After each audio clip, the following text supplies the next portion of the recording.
Hello, hello, check, check, check. I didn't have any sound, did I? Wow. Okay, so that wasn't even working. We do now. I think we're good. I don't think there's anything else to display. Boo, boo, boo. Da, da. Now I can put those data points back on. That's what we'll do. We got 9 data points. We're going to add back horizontal launch angle. We'll add back side spin and club speed to the floor projection. So we've got all those now.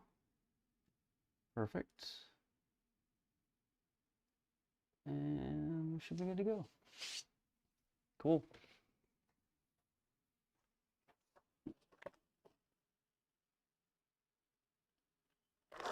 Let me turn off the square.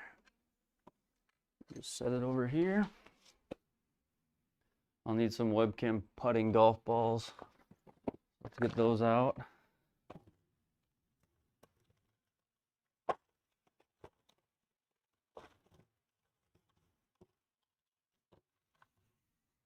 Yellow golf balls.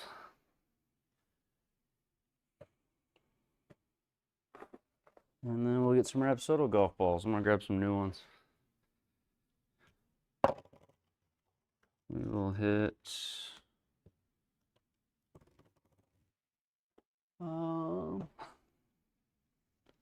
looks like I'm gonna be hitting Titleist balls tonight.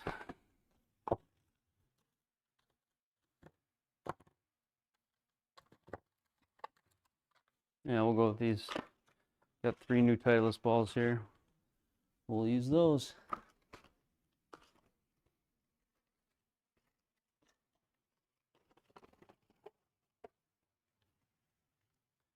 Good evening. I haven't done the lifetime yet. I feel like I should though, because I'm never gonna get rid of my MLM2 Pro. Mikey, thanks for dropping in. Guy Given. Sim. Oh, the brain box? Awesome. I love that. Hitting strip to screen. Hitting strip to screen is about, depends on which part you go from. I have about 10 feet from where I hit, like exactly about 9.5 feet from edge of the strip, but I hit about 6 inches back from that. So about 10 that way, and then I've got about 7.5 that way. So I've got about 17.5 feet total. So it's about as tight, I think, as a guy would want to have it. I don't know that you'd want to go too much narrower than what I have. Or deep, I guess, depth. Another thing I need to do is I have a little bit of light that I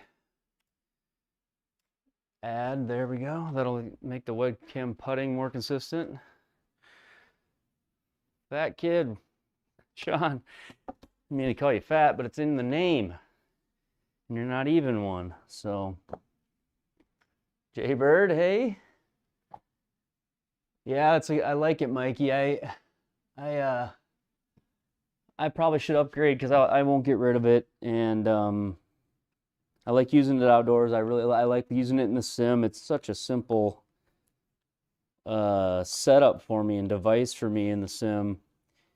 If they ever nail down chipping to where it's like a perfect science, the only thing left for me to like even sort of critique would just be the shot delay, the 2-second shot delay, that I wish was a smaller window, but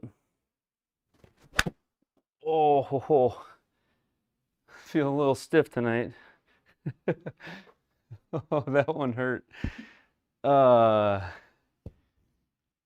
and Mike, yeah, I need like probably 20 swings usually before I can yeah, too much turkey. That's why I always wear stretchy pants, Sean. Helps with the holiday fluctuation. What's up, Brian? Gotta get this. I was trying so hard to get Square running at the same time, but whenever Square runs at the same time, it uses Unity just like GSPro does. And I get like this Unity crash, this Unity exception error if I run the Square software parallel right now. So I thought about maybe hooking it up to another PC and doing it, but it's not worth it. We're just gonna play M12 Pro tonight. Hey, Crispy. I am gonna have to get used to the shot delay.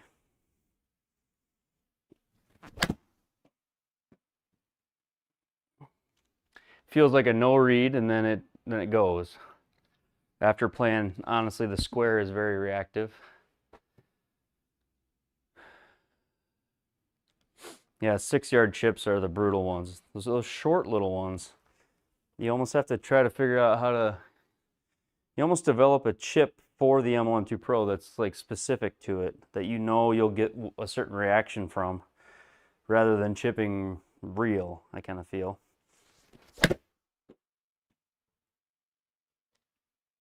Yeah, it feels like a no read for a second. Gotta admit. But I kind of just wanted an SGT round this week where I wasn't messing with devices. So I'm back, I'm going to use the M12 Pro for it.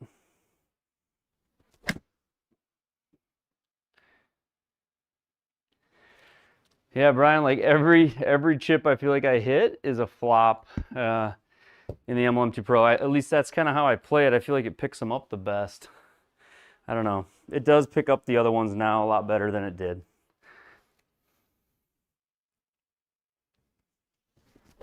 Ooh, ooh. That was a hosel rocket there.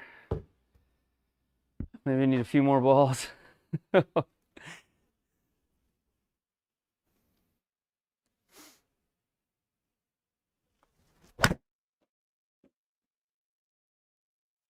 was better.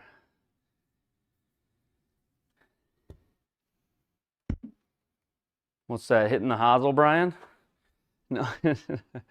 Chipping. Chipping.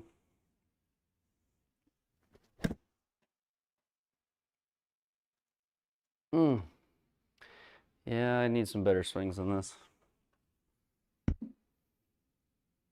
How's everybody's Thanksgiving? Black Friday. Holiday weekend. John Robert, hello. First, just a few swings here. I'm just loosening up. I think I'm almost there.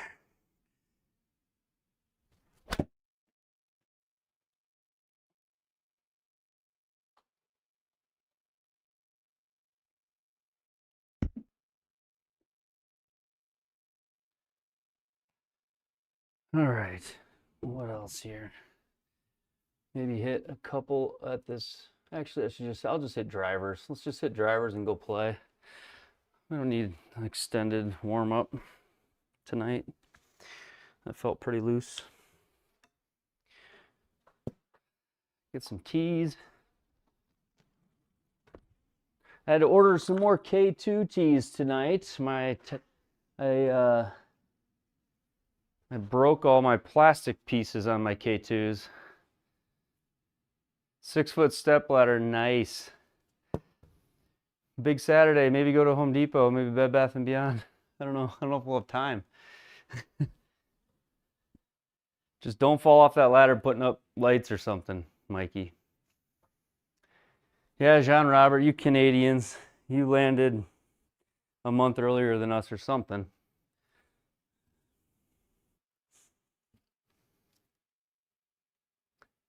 I don't. So I have all the old ones. So the old T bases, the number 2s, they're all on sale right now, or they're basically getting liquidated. So they're like 50 cents a piece. So I just bought a bunch of bases for my old tees. Oh. Oh.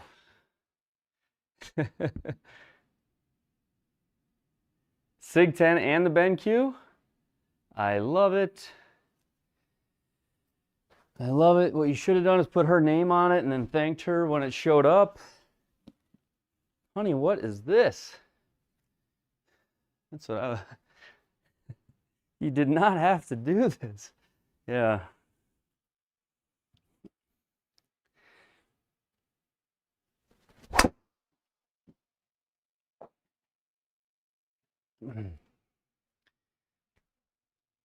We're gonna have to find this swing here. Has been a rough little warm-up so far. Yeah, it's for the kids. Yes. Yes. For the kids. Nice.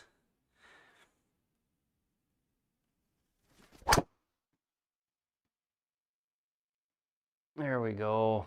No spinner. I do feel like I'm going to be back to some of these though, how I've had some of these no spin driver shots. I might have to hit the Callaways. I don't have any new Callaways right now. They all got beat up when I decided to not let my ego go, or when I decided when I stayed up trying to hit that dang hole-in-one, I ripped up all my Callaway balls, so all I've got's Pro V1s. Yeah, it can be easier. It can, and sometimes not.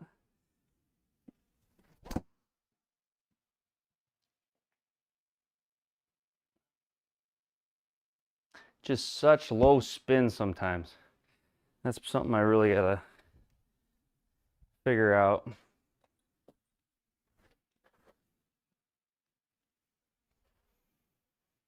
Anybody checked in the forums if it matters on the Bluetooth? Sean, on the Bluetooth version of the connector, if you have the Titleist or the Callaway ball? I don't think it does.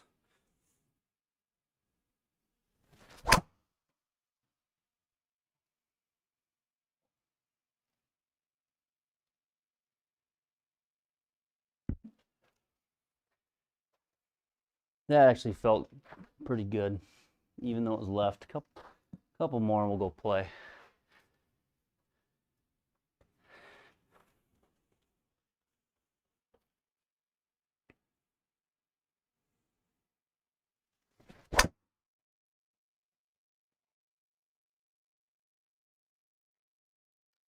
Yeah, it almost doesn't feel possible sometimes, but I think I am doing it. I don't know. Square gave me more spin though, I felt like. I don't think I really had any of these 900 spinners on Square. Good evening, Aunt.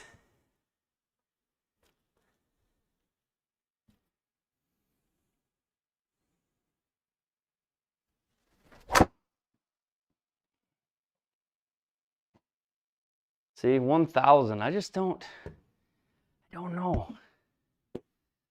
Feels like such a little spin.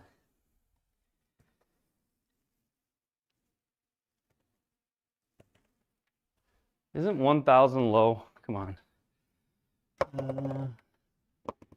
Supposedly these Titleist balls spin less.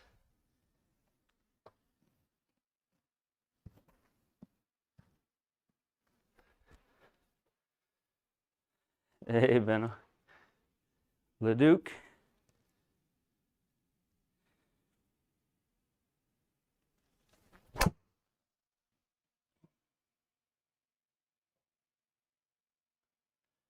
Guess we're just not going to spin it very much tonight. I wonder if it's, yeah. Try to figure it out all night, but I probably won't get it. I don't feel like I do, no, but I do on the MLM sometimes.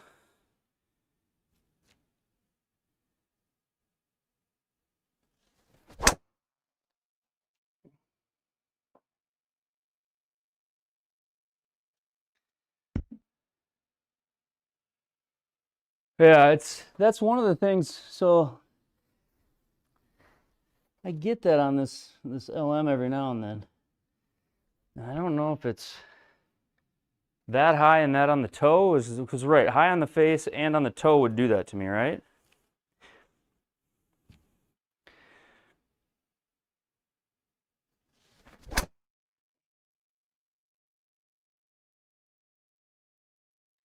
So I tried to hit that lower on the face there. So it felt more centered.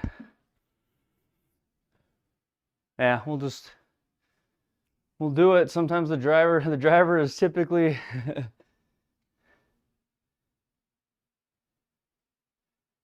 you can't even get a ball airborne with 700. I don't know. It's common with me, and I don't know if it's the wrong fit of a driver to get that on the MLM with this driver. I am going to hit just a couple of chip shots just to familiarize myself with this chipping fast. Because I've been chipping on square, and that's been pretty nice. Number 8's my favorite little spot to chip. Hole number 8. Aim point here. Number 8 on the GSPro range is a good little place. For cam butting, is it best to have it rolling before it crosses? Well, you've got to have it completely still inside of the yellow box somewhere. And then you'll get a ball ready indicator, which is like a little circle around the ball. And then that arms the program and says, all right, he's got a putter in hand and he's about to hit the putt. So start to look for something to cross the red box. So then when you hit it, as soon as the ball crosses that skinny red box, that's kind of like the starting gate. The timer is started, like click the timer. The first image is taken, and then it needs 2 more images. And it just takes distance and time and average over those 2 images. So it needs 2 more readings, and then it gets feet per second and converts to mile per hour. So it's anywhere in the yellow, sitting still.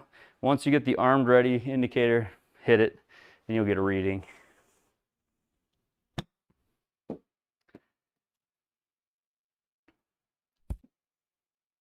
Yeah, that's not bad. So that's like 15. So I flop everything with the MLM. I don't really do any bump and run.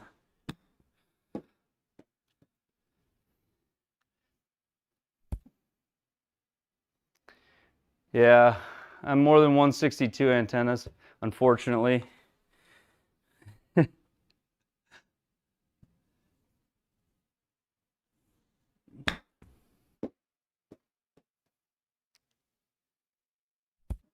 So the flop's working. And then these little short 6-yard chips, what do they feel like? They're just, what's that do? Ah, that felt okay. That's 3 yards. 3 yards. So that's about as short as I feel like I can really hit a good chip at in here.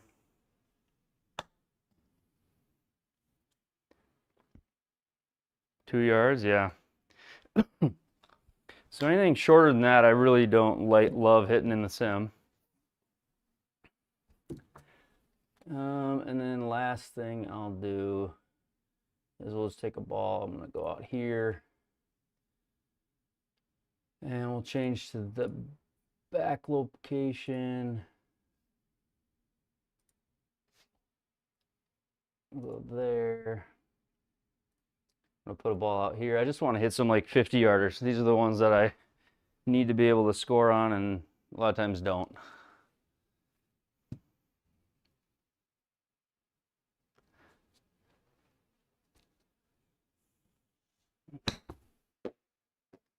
This hole, how did I set the hole up? Like the little part of the range I'm on right now?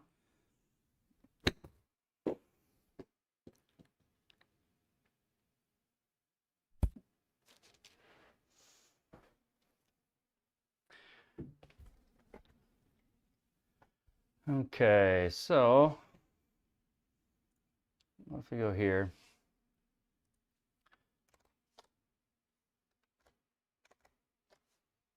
So basically it's on playground. It's on playground right now. So when you go to the driving range, you've got at the top these 3 buttons. So I'm on driving range now. If you click the drop down to go to like dynamic holes, you'll go to playground. And you could go backwards, it's quicker because there's 13 of them. But if you go back to number 9 is the one I typically go to, 9 or 10, same green. You can then just grab this little ball at the top, up by the quick tip, and you can pick anywhere out in the green on the mini map.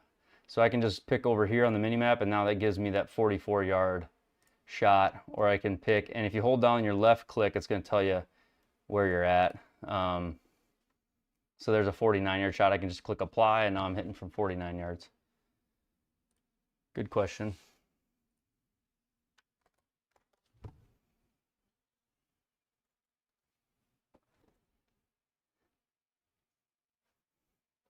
MLM2 Pro, yeah. So I've got basically this white box that you see in front of me. This back of the white box on the floor is 6.5 feet. That's the MLM2 Pro's minimum. The front of the white box is 8 feet. So that's the box they want you to be in, the hitting box. So that's how far it is from the front of my device. And then I've got about 10 feet to the screen from the front of this box. So this white box signifies the MLM2 Pro hitting box. It's 12 inches wide by 6, and then it's 6.5 to 8 feet in front. So it's a 1.5 feet long. So 12 by 18.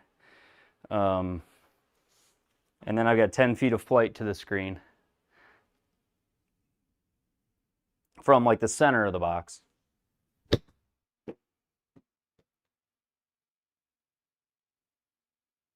Okay, so that's 50. So this feels all normal. We're gonna go play.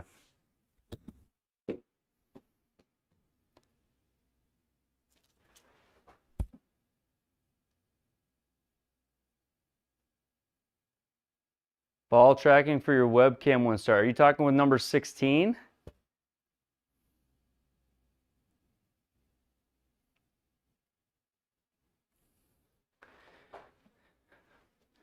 Oh, I don't know. I could get a little mixer, but I don't have any beers. We could have a little fun though. Let's see here, driving range. A couple more drivers before I go tee off on this course full of water. The square, honestly, I never hit a drive very far offline with that. It felt like everything pretty much went straight, and I had enough spin to kind of hold it in a decent line.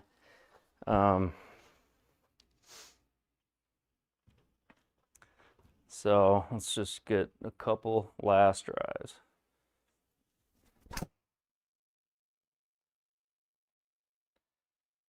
$1,400. We're not going to get a lot of spin tonight off this thing. That felt really good, and not much spin there. I go farther back towards the launch monitor. Will it have more time to get spin, maybe? I don't even know.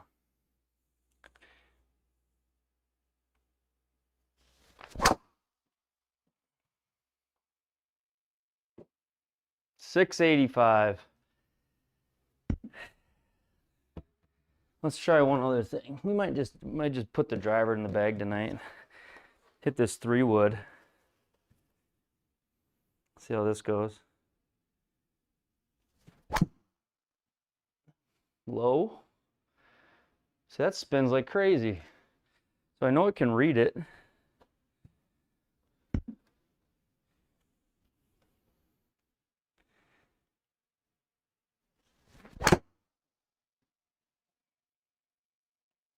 So I've downloaded the latest one. I'm not playing with the latest one tonight. I'm playing with a 14, which is a beta. Yeah, so all right, one final try on this driver. I need to just stand a little more upright. I'm getting way too shallow on it. See if I stand a little steeper, spin it more.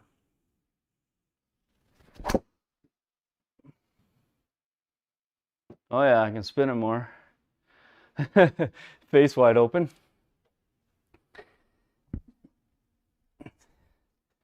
sometimes I get a little too far from the ball and I get really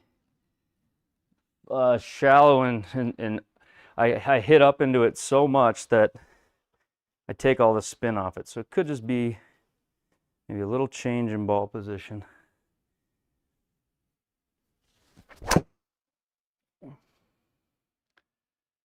There's a little more spin.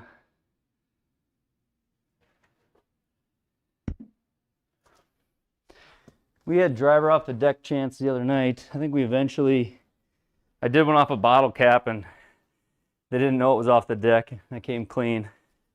And then we did do one off the deck eventually. All right, let's try to get, so I'm going back in my stance a little bit and standing a little closer. This should get more spin.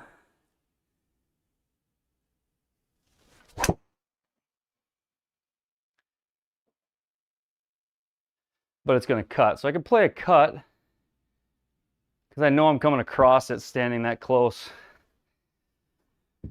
All right, let's start playing golf. The driver, we're just going to have to miss big on the non-water side tonight.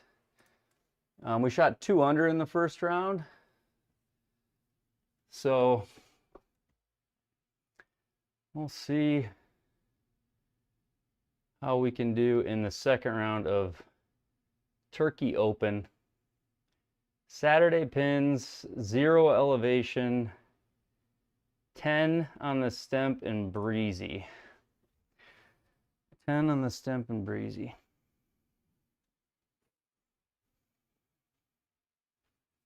Three woods like your driver, yeah.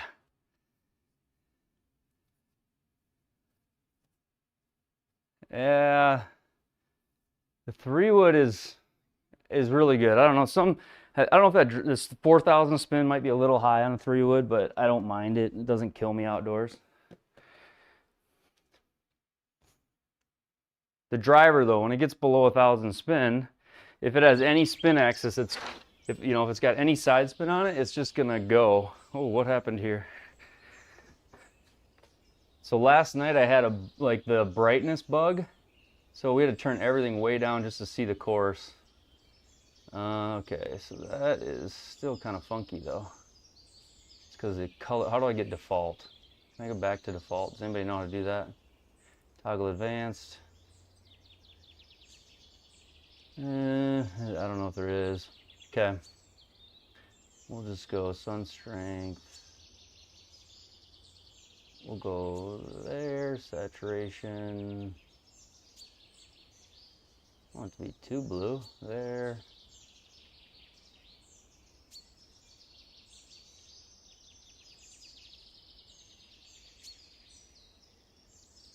And save and exit.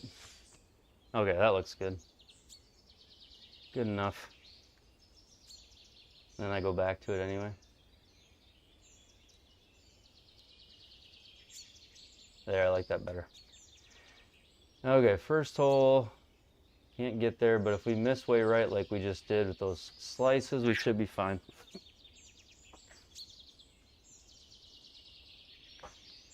So you hit L, and then you hit the L key, and that'll give you all the lighting effects. And you should do that every time you go into a golf course, because when you hit save and close, the next time you open that course, it'll open up exactly as it did the last time you played it. So why you saw it all washed out today is there's a bug in GSPro where everything just goes super bright. And what I did there was I it saved the setting from last night where I had to turn it as dark as could be just to see it. So wherever you leave a course, once you set up the lighting how you like it, it'll look like that for you every time. And since everybody has a different projector and setup, you should just do it, make a habit out of doing it when you start your round. And then next time you play the course, everything will be as you want it.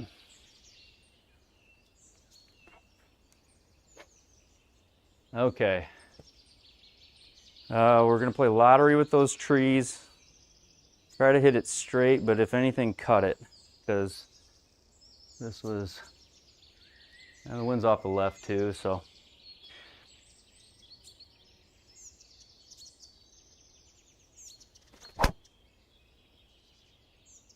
Felt smoked. Just hang there. There we go. Thanks, Mikey. And don't feel bad about chatting throughout the round. I really don't care. We make eagles and we make 12s on this channel. I don't discriminate against big numbers. Especially when the chat starts making me go for it, you know? Which usually if I ask the question, someone will encourage me to do. 94.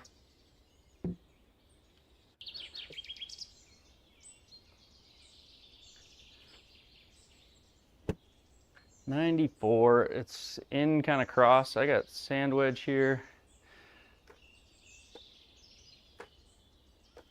Just gonna aim left a little bit for that wind and try to hit it like 105, 104. I think the wind will hurt it a little. Well, maybe 100.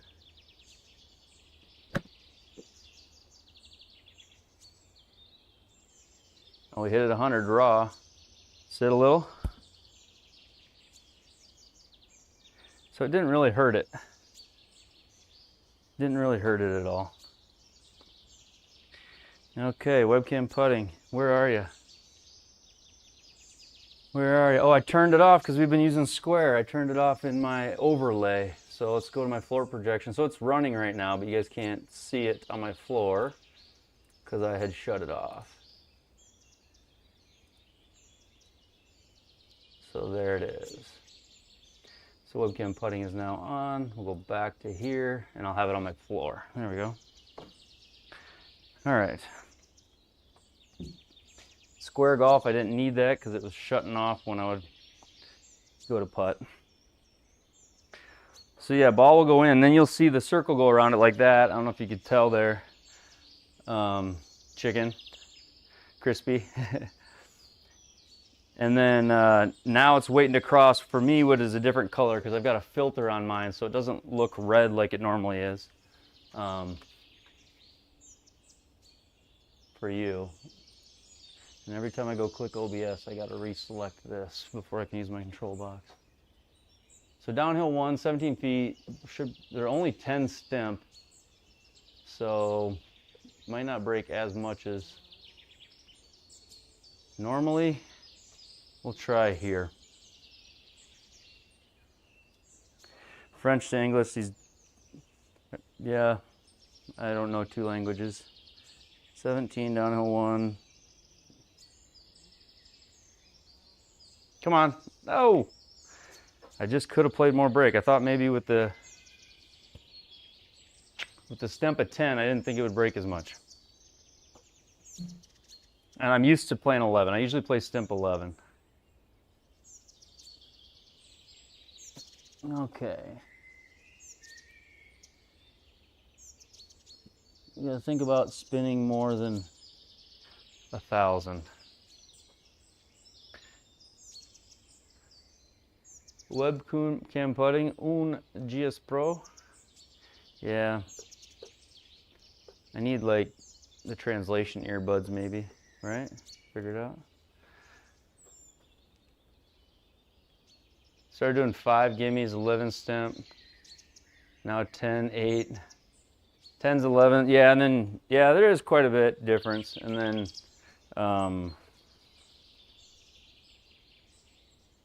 the gimme, yeah. So that's a good size gimme. That would be nice. Okay.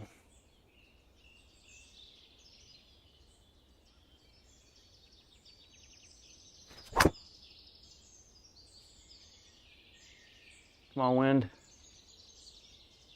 Okay, might not have been too aggressive there. Oh, shoot.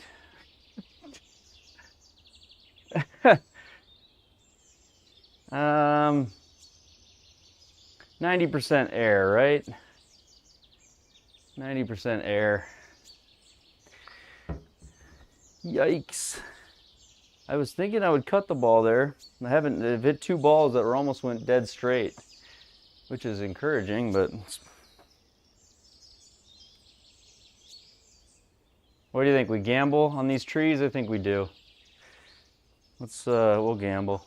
Try to hit one like 75, thinking it's gonna hit a tree maybe. If it doesn't, I'd be shocked. Okay, or 85, but that might be better. Go, go, go, go, go. Ooh, we got lucky. All right. This is where it's important to look at lie when you're putting off the green. Like I was gonna putt from, I would like to putt this, but it is fairway, so then it seems like it sticks up. Sometimes you can putt off the fairway, and sometimes it'll say first cut. I don't know if there's a giant difference programmatically.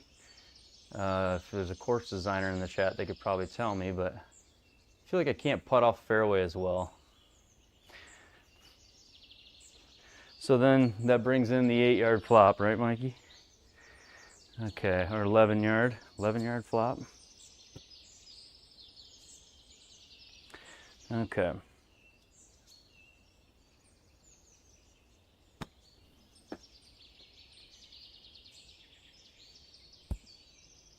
It's just so hard to chip on this device. That's my only negative. I'm just terrible at it. Where I like really did feel on like on the photometric one, like a Square or the Garmin even when it was working. Yeah, I'm like, I really felt like I could make those chips.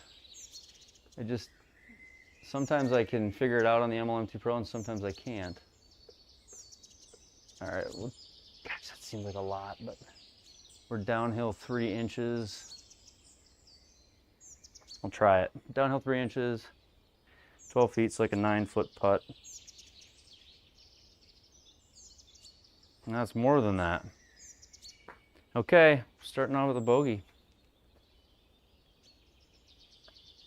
Bummer. Missed my K2 tees already. I'm out here collecting tees. So we're 1 under on the tournament, way back. 1 over on the round. And if you don't use these adjustment arrows on your tee boxes, they are very helpful at times. Go there.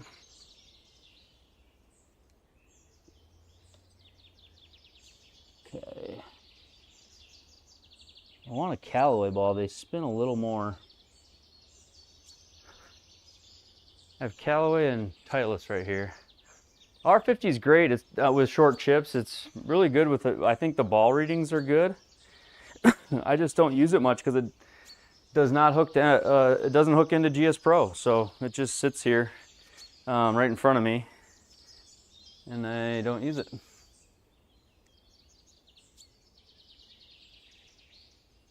Yeah, you get used to it, antenna, right? You get used to the. I did get used to Rapsodo, but you sort of get used to like faking the chip. You sort of get used to like, you figure out what the device wants to see a certain yardage. You're kind of adjusting your real feel with it, I feel like. But you can get used to it. It is fairly consistent. It's just not normal to be flopping it. You should be Texas. You should be bumping and running that last shot that I had, but I don't have a lot of confidence with that monitor. Okay, here we go.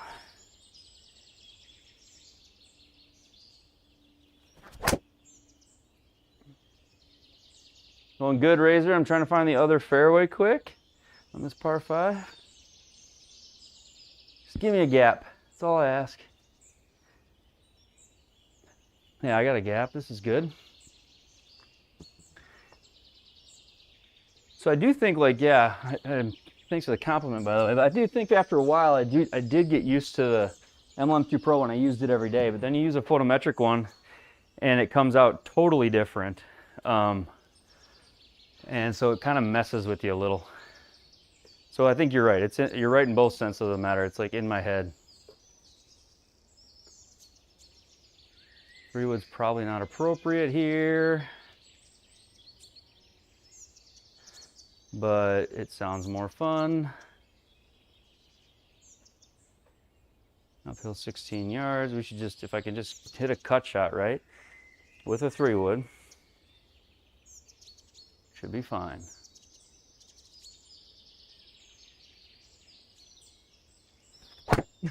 Oh shit. Just be safe. Oh no.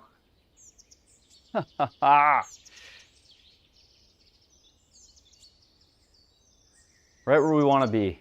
I got this shot. Par 5. Anybody got any? What's the bounty on a birdie here? Let's see. Uphill 3 yards, 215. 8 off the left. We got this shot. I hit the ground first before that last one and flipped the head over. So that was not the plan.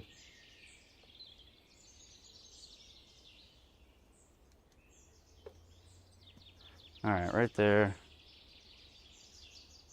Make a good swing.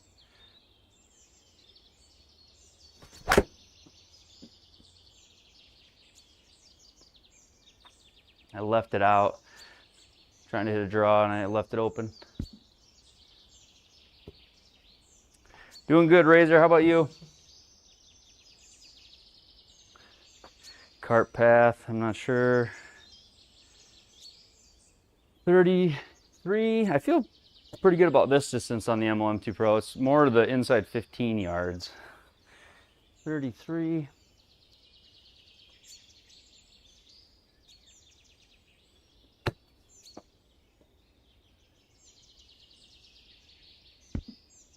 Get in that circle. Sit, sit, sit, sit, sit, sit, sit, sit, sit. That was pretty good. Came out dead with no spin and right where we needed it.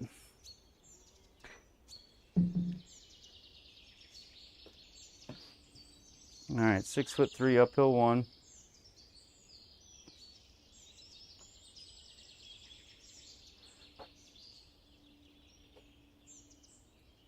Okay. Okay. That didn't seem fair. We did hit a couple of bad shots there. That was kind of deserving of a bogey, I suppose.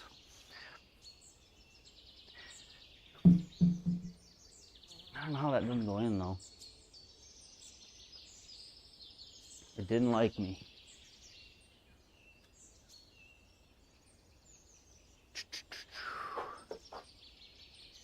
What other good Black Friday deals? Did anybody find anything that they liked?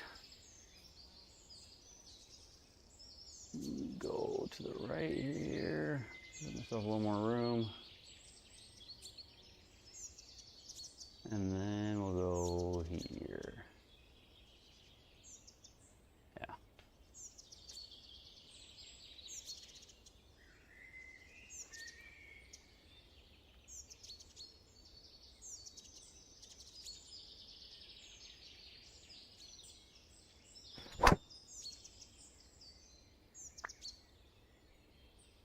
Is that no spin again? Darn it. Oh, we got a shot. Just nothing.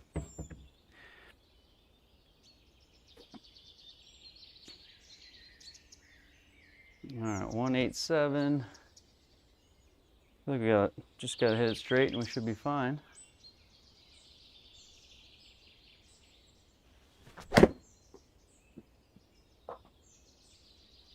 We hit it right.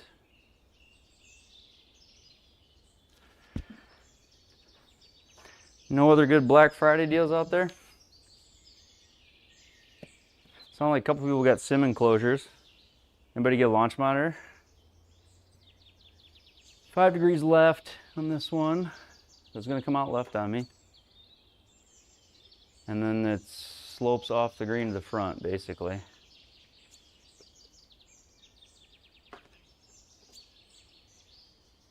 So we'll aim up there.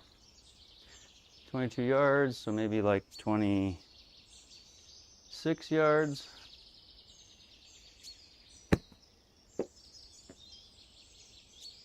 $36 yards, sit. Not terrible. Hey PDN. Welcome back. Good to see you.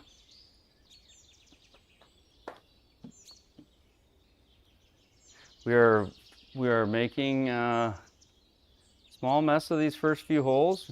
Haven't hit it very well, but warm-up wasn't exactly stellar either, so maybe we'll get it going here soon. 13 downhill 4. We'll touch down the hill. Come on. No. Yeah, he didn't miss much. Just a few bogeys.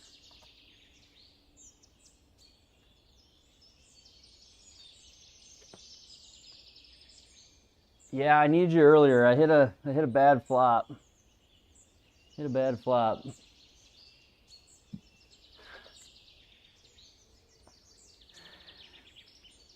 $194. Okay, the wind should hold us left of that flag.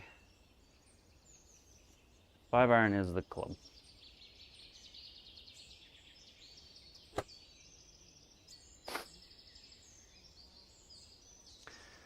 Yeah, there we go. Flopper choppers. 194.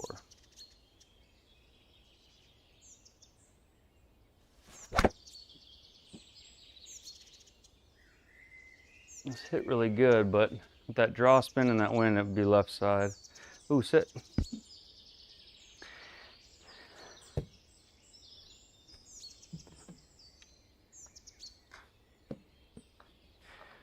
Be my luck, it'll pick up a shot like that.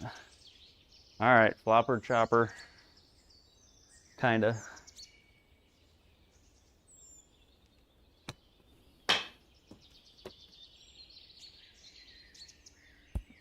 Sit. Oh, you make me putt it. That was pretty good though. That was not a bad one.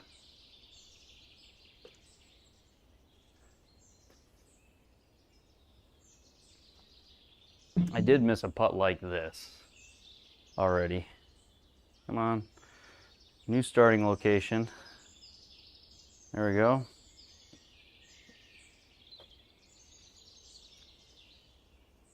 Uh, 5 feet. What did what hit? I don't think it hit anything. I'm not sure. Did something get hit loud? Pipe? No, I don't know. I don't think so. Maybe just something loud and through the mic.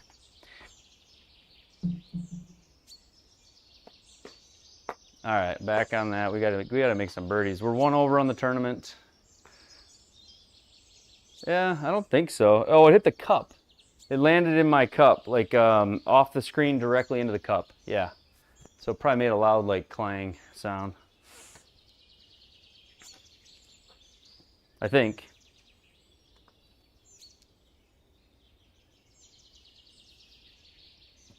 All right, 3 wood here.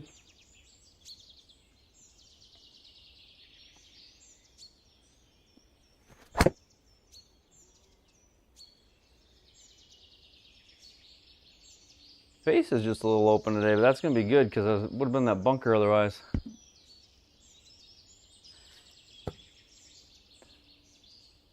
It was nice having path and face to path and path data yesterday. That was kind of cool. 158. Yeah, well. But it's also nice to play kind of quickly and not have any hiccups, issues, troubleshooting. There's some value in that as well. Okay, here we go.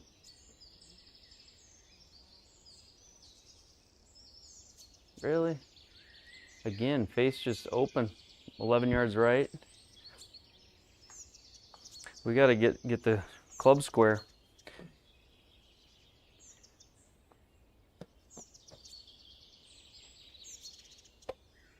Here's another special for you, PDN.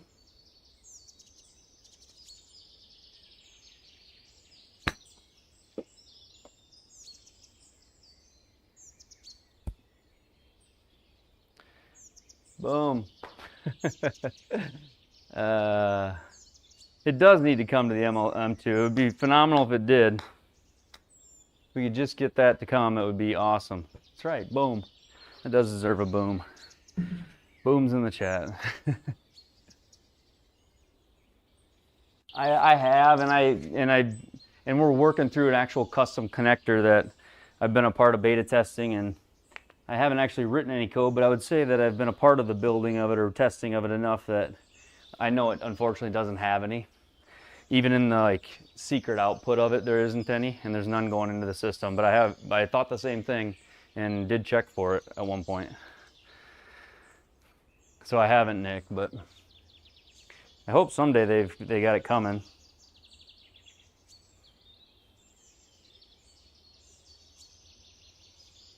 PM's a flop specialist. My flop inspiration.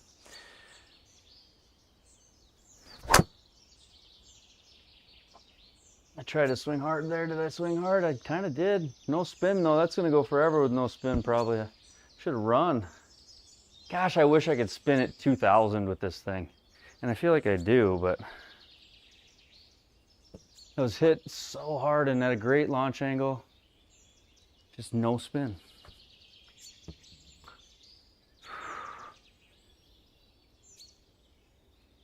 One 25.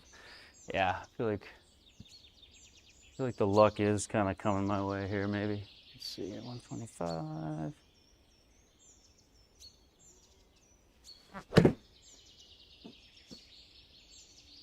Oh boy. Well, we'll just keep flopping it, I guess. What was that? So that's something I often do. I don't know if you guys, it's like I got 10 shots in a row where I've left the face open.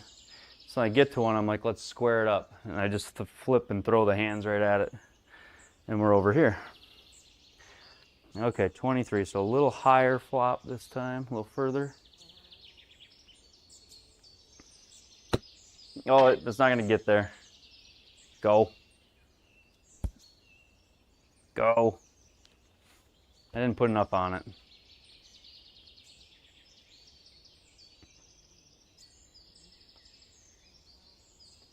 Driver is the LS version. Wah, wah, wah. Kind of regret it. But that's what the guy that bit me, blame him, huh? That's what I'll do. He's the one that, so I don't know. It is the LS version though, and it's like, kind of stinks. Seeing the spin numbers that low, and then having the LS in my hand, I'm like, why do I have the LS, you know? 12. Come on, it's somewhere between there. Maybe there. 12, downhill 1. Break, break, break, break, break, break, break. Oh! I pushed it though. 0.7 to the right.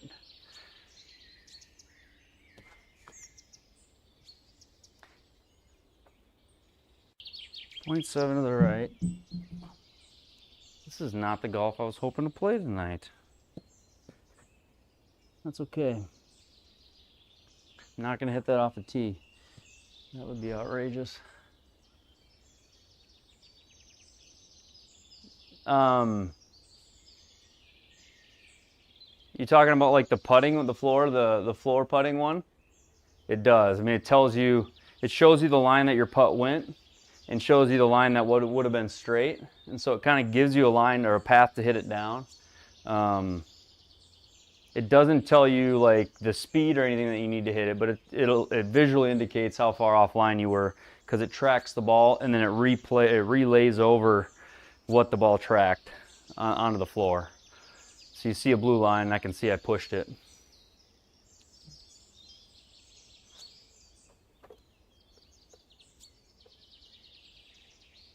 That's what you meant, right? Which one are you talking about? On the putting box? Or are you talking about the shot out of the right? The percentage on the right? That's where after you hit out of the rough, that percentage tells you how much the rough took off of the ball speed and off of the spin. Yeah, so that's telling you how much the rough or the lie impacted the data. So that basically is the reason that your raw carry might be greater than your game carry is because you might have a thick lie in the rough, and so then it'll tell you, it'll pop up and say that rough lie took off 40%, and basically tells you how you were impacted. So it's a random number, and then after you hit the shot, you end up finding out.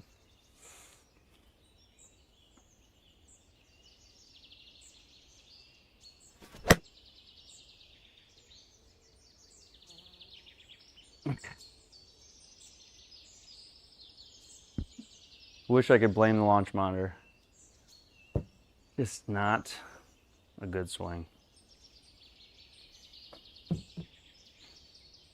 Well, we're gonna get our feel for the pitching back tonight on this device. 41.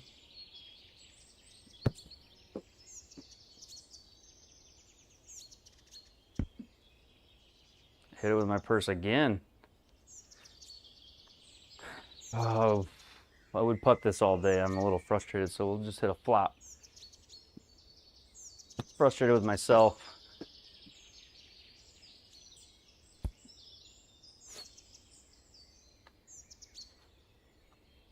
Just poorly played. So yeah, I was talking about the webcam putting box down here. This has been a nice kind of training aid, I guess, and to have the webcam putting on the floor. It does tell you how much you missed your line by.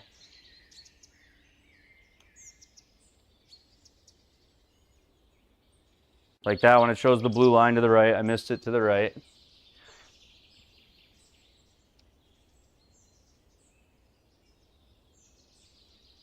Destroy balls. Jack up the loft? That's what you're saying?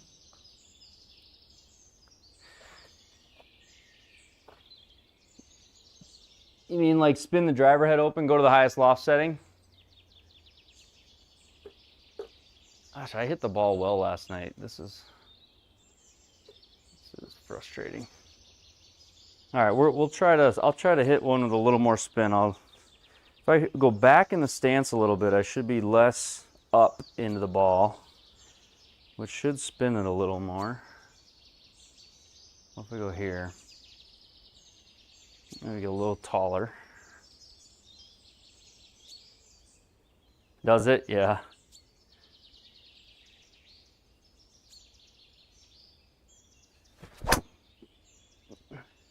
The problem is antennas, like, so that was, I think that was created by face open in the cut path. So I'm getting 1800 spin there, but then I lose the direction on it. 242.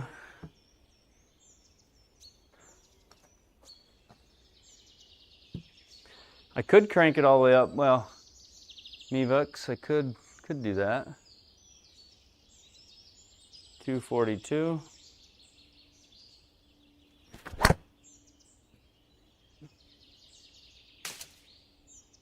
Oh, it just caught a branch. Otherwise, that was hit pretty hard. Might have caught the green. Every degree is like 300. Yeah. I'll try it. Want to try it? See what happens?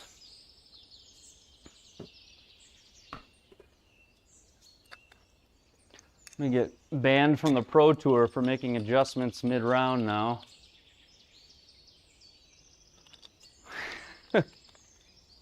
I don't think they're going to care when I'm 6 over. So what's the highest setting? It just says higher, doesn't it? Da, da, da, da, da.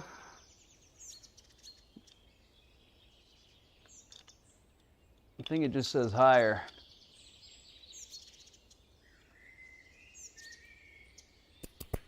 Yeah, so you need spin to control the ball. Basically, you know, when your spin gets low, the side spin overtakes the back spin so much easier, and then the ball just drops out of the side, you know. So if you have too low of spin, once you lose the ball in a certain direction, that's how you get like big snap hooks and big, you know, ripping slices. So And then too much spin can do it too if the spin axis is way tilted, but if you hit it fairly straight down your start line and you get a greater amount of backspin as opposed to side spin, gives you control. 40 yards.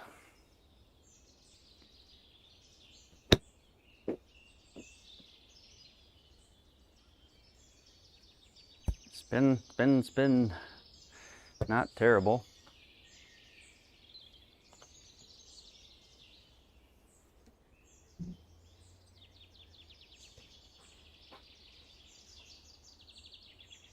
Okay. More than that. I've been terrible at reading these tonight. More than that. Downhill 4 inches. I'll try there. Downhill 4 inches, 13 feet. So like a 9-footer. Hey, we made a birdie. Whew. That might deserve a mixer quick, huh? Might have to go bust out the Canadian whiskey. Oh man. Okay, we did it. All right, so we're on the higher setting. What else is that gonna do? Is that gonna change the club to upright? Is that gonna, forget what else that does. Upright and closed? Upright and open? I cannot remember.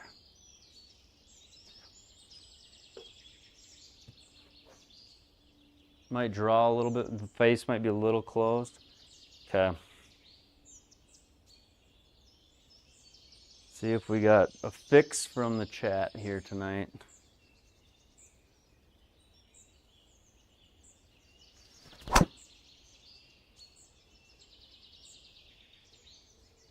Well, it's a good ball, but not a lot of spin on it. We'll keep playing it. We'll see how it does it. I mean, I'm not disappointed in that ball at all, but again, I just have no spin.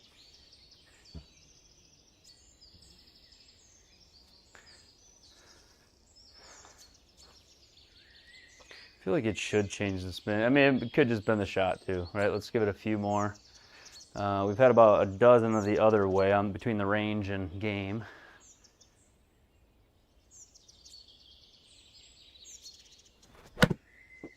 That felt better. Maybe that one will be good. The first swing that felt kind of square going through it.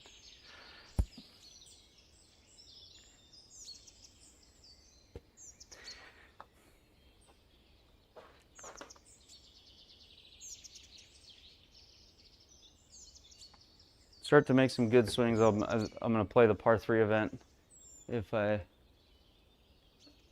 with the working launch monitor and the webcam putting like this, everything going smoothly, I can play it pretty quickly. 24 feet, uphill 8 inches. This is like a 32-foot putt.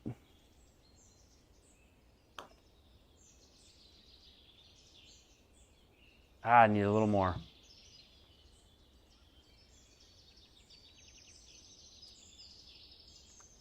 Yeah, I appreciate that. I did see that. The short. Thank you. I didn't see you specifically did, but I appreciate that. You talking about the one where the short where I just posted basically the kind of walkthrough, the quick view of like from outside to in? That one? Posted it on Thanksgiving and everybody was doing Thanksgiving things, so it died quickly. I never know how well, if the shorts stay out there. Shorts kind of go out, and if they don't get seen, they just make themselves disappear. The system says, nah, that one can go away. So when you look at like short performance, if you've ever posted one, it goes like this, and then it just sits flat forever. So it decides how viral it is or how much it's liked, and then it just quits on it. It's kind of interesting to see sometimes. All right.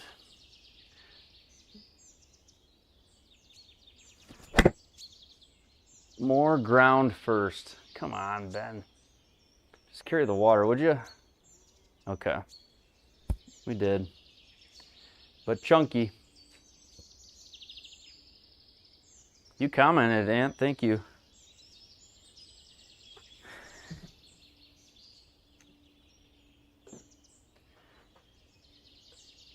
Uphill 1'4", so 16 inches.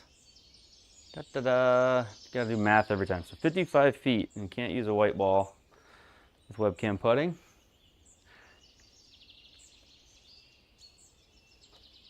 So we'll try, I think that might be a little much. We'll try there.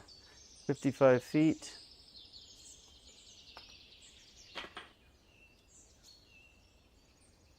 That was pretty good. So much more confidence in webcam putting than I do any of the others, because I just have such a good feel for how this one is set up in here. All right, test ball number 2.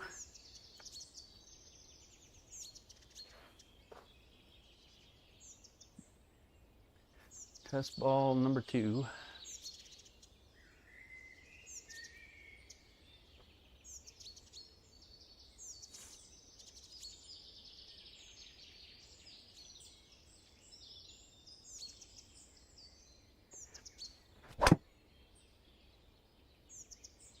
Hey, look at that. Beam me up, Scotty. That's got some spin.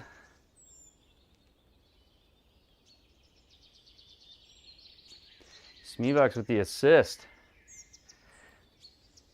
Maybe that'll work. Maybe that'll be the ticket. Simple as that.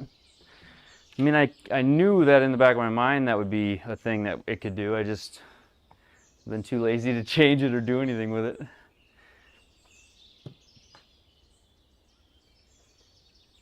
it. Okay, so the stimp of my turf, I think it's supposed to be a 10. It's money putt, so if anybody knows what money putt is, you can't get it to work. I could probably help you out, James. The consistent lighting, consistent floor color are key, and then finding the right ball color for contrast is key. But then it does just take a little, it's a little tricky to kind of get set up the first time, but once you have it set up, it should just work every time.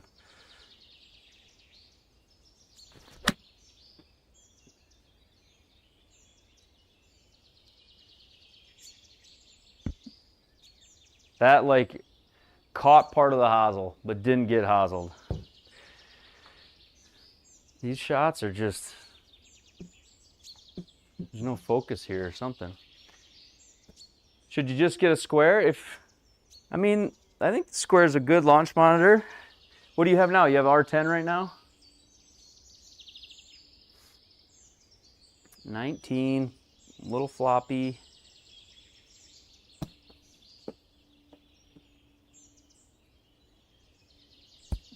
Hit. Yeah, and then the radius setting that I have, I mean, that's going to be unique. I like to have the radius like above 6 or higher than 6. I feel like you start getting below that and it's hard to get readings. So my webcam's at like 9 feet, but I zoom it in digitally so that it probably has a view as if it's at like 6 feet, because I want the ball to be big enough in the frame that I can have a decent radius for it to track, because that radius gets too small and now all of a sudden it's looking at less and less pixels to find the golf ball. So there are some cameras that have they have like zoom aperture or zoom lenses on them. They are good for it. I don't have one of those. And when you digitally zoom, you do have to have your lighting a little better because it takes some of the quality away. So there's like a little trick and kind of a fine line between how high it's mounted and how well it reads. And then if it's too dark, you'll have a hard time reading anyways. So you need some light for it.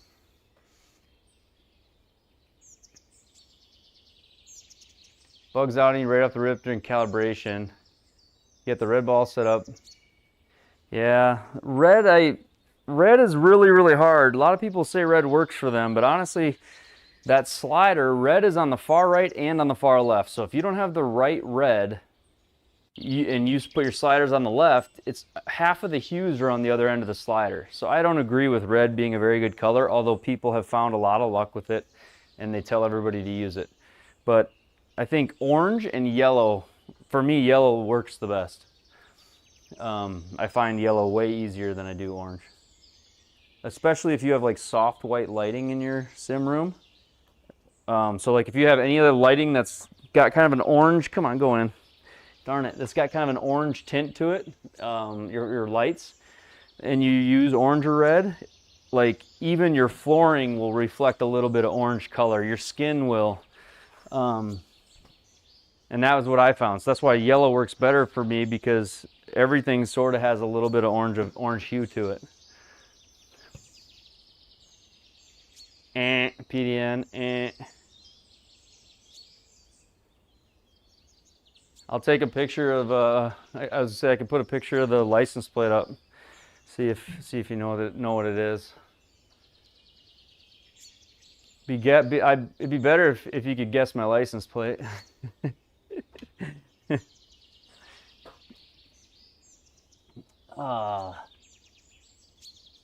Subaru guy, come on, Ant. I don't know if that's offensive or not. Spotlights make it tough as well, because you get really brightly lit where you start your putt, and then as the putt travels, the color of the ball immediately changes when it leaves the spotlight. So Tesla will be the next car I buy. I do want one. You guys are like, he knows tech so well, he's got to have a Tesla.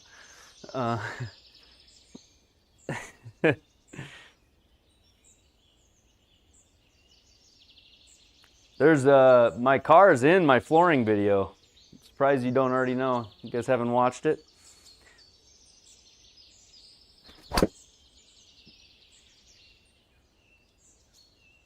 That was off the toe, dead off the toe. No spin.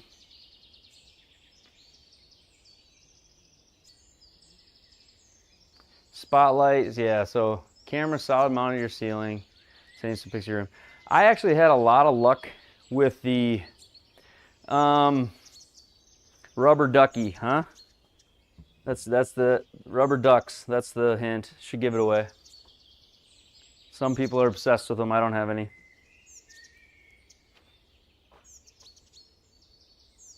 Did I give it away? Somebody's got to know.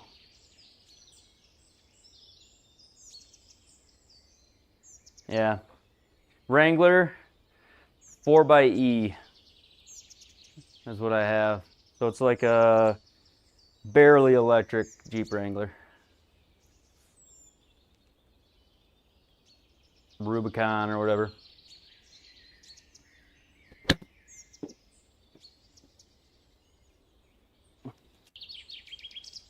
Too much? Yeah, darn it.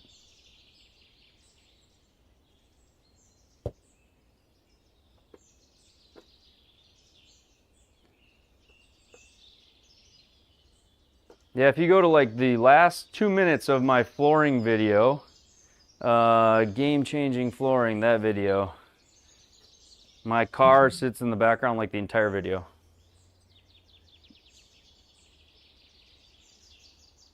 All right, 26 feet downhill, 8. Go, go, go, go, go, go, go. Ram 2500. And then I also have a car I drive more often is, I've got a Tahoe. I've got a white Tahoe. And my wife has a white, or a black Yukon XL. So we usually buy Chevy vehicles, Chevy and GM. Most of ours have been those. Go in. Dream car, I just bought my dream car. Got a Chevy Express conversion van coming next week. 9-passenger, fully converted, shades on the windows, built for traveling. So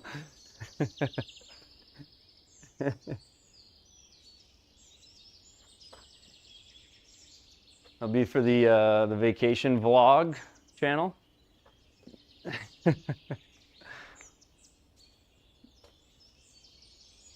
Yeah, I bet the Ram does love the gas station. The 6.4 liter. Yeah.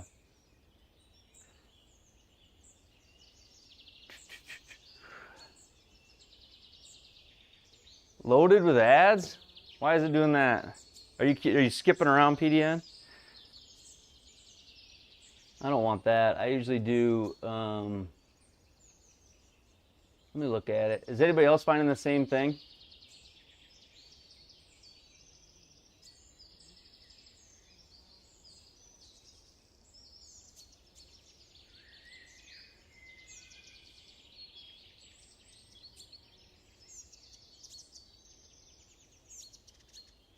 All right, let's do this. Supposedly it's on balanced, which is supposed to be, it says balanced, light, and doesn't affect the user experience. Well, they do have a extreme, I wonder if I can change, they have one setting lower, which is like light. We'll go there. I don't want that. Oh, you're on premium? Yeah, you get like, it's not like you get like $1 million for ads. So I don't want them popping up all the way. They don't pay me enough for ads to be an annoyance. It's a couple bucks a stream. So we'll try that, see if that helps. Thank you for letting me know though. All right, let's see here. 257. Come on, the spin's got to be in here. Smevix, fix this for me.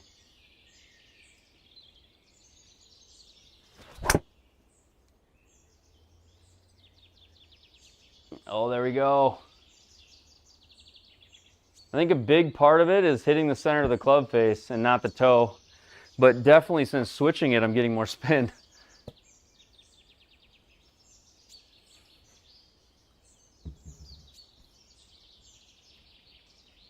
See, there you go.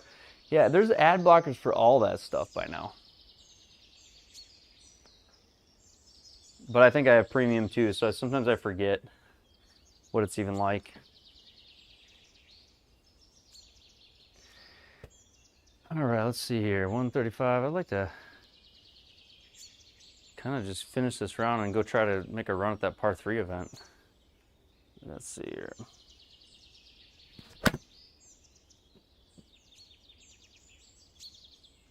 More chipping. A short side miss. Flop shot coming up, PDN. Get ready.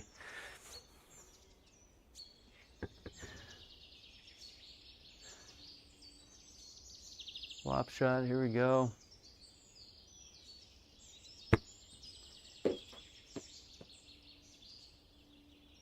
Didn't read it. That was a good one too.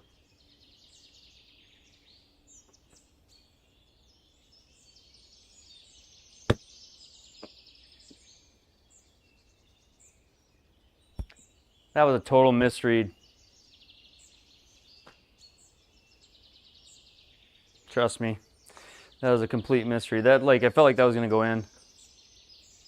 That's a shame. That's a shame. Watch the replay. That was hit so well. That was hit so well. Robbed from the MLM on a chip. All right, 28 feet, downhill 1.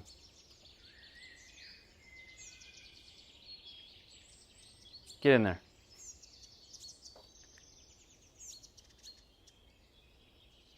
What's the tie chip?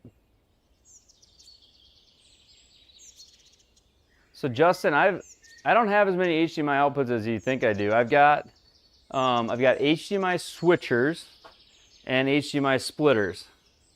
Okay, so I've got basically an HDMI switch where 4 inputs are coming in, and then that runs out into a splitter that hits all of the TVs on one of their inputs, every TV in here.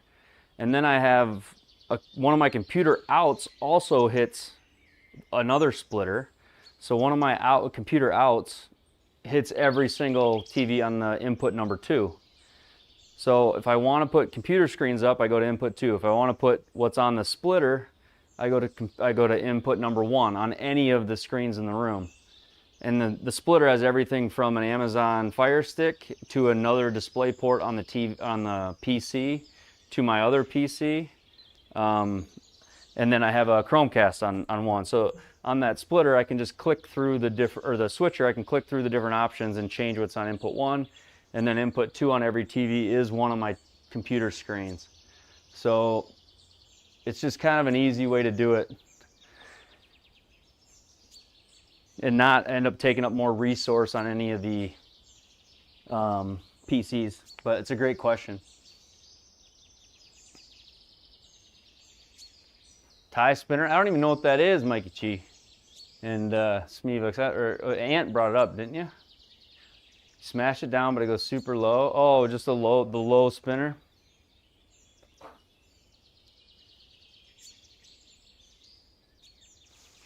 The floor display, I just have a Chromecast in the back of the projector, and I just go onto my PC and open up Google Chrome and click cast and choose the projector, and it sends the floor projection right there from the PC.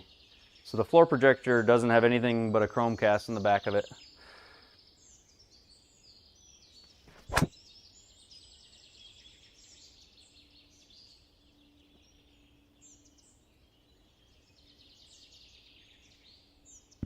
A little more spin, Smeevox. Maybe this is it.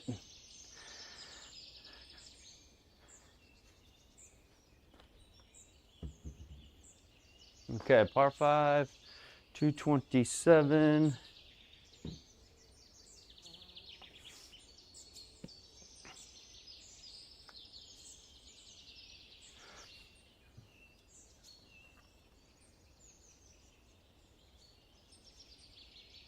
Let's put one up there. Come on.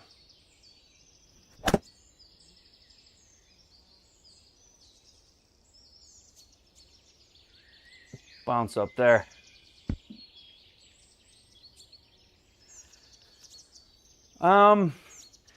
That driver's definitely got a different sound to it, but I think a lot of the sound gets killed in here a lot. I store all my patio furniture cushions up above on some shelves I built into the enclosure. So above my screen is a bunch of cushions, and then I've got insulation in the floor. I double studded and insulated every wall. This wall is all alternate studs and full of insulation. And then I added 2 layers of sheetrock to the ceiling and another layer to the outer wall. So I feel like I have a lot of density in here that's like absorbing it. So there isn't really a lot of echo, which helps. But it's probably also my lapel mic is helping some of it, what you're hearing. I do feel like it is pretty quiet in here, but there's a limiter on what comes to you guys through the stream so that, you know, you don't get your ears blown out. So it could be getting cut off by the limiter as well, Mikey, where you're not hearing it, you know, truly raw.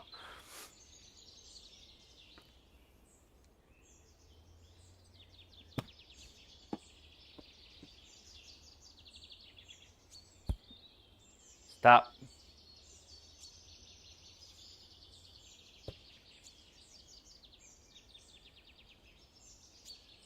Yeah, I've got a limiter, yeah, so like for the highest decibels, so I'm sure I don't even know what high and low decibels are, but let's say 40's high and the limiter's set at 20, I'm cutting 20 of it out, so I'm only giving you half of the actual sound maybe. And those numbers are not anything real. I don't know enough about it, but I do know there's a limiter on.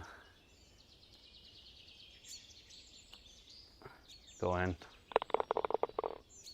Birdie, thanks for the nice show. 5 foot 1 inch is no gimme. You need 5 foot. It'd be fun to like make a couple birdies coming in here. Before we go play that, I'm gonna play the par 3 event. I'm gonna like it if I can consistently hit like 2600 with the driver. 20 would be 100. You're a sound guy, so you know. Okay, so let me give it to you real here. Filters, limiter. There is a -6 decibel threshold. That's all there is. So whatever that is, that's what the limiter says. Ant, so help me out on that. -6 decibel threshold, whatever that means.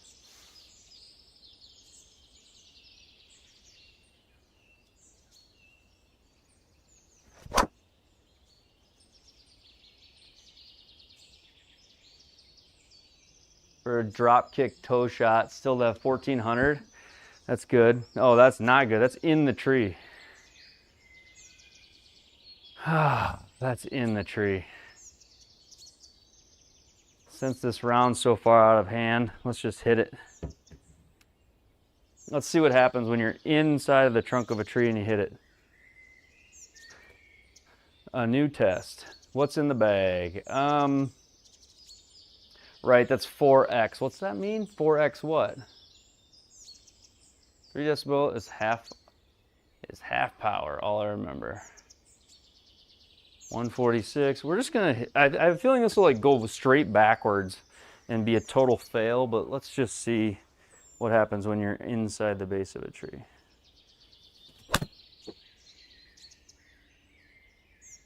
Oh, you just hit it. I'm glad I did. Normally I would just take a sim drop.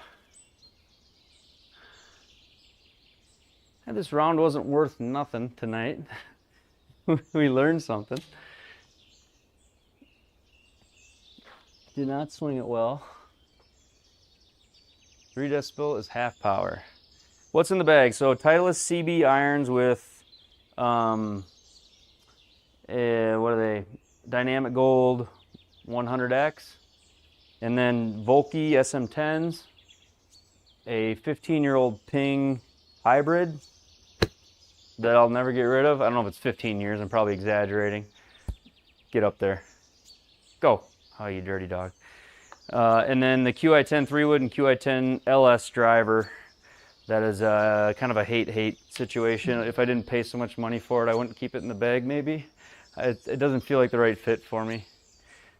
Smevox might have fixed that though. So basically 2 QI10s at the top, an old hybrid, CBs and Volky wedges, Scotty Cameron putter.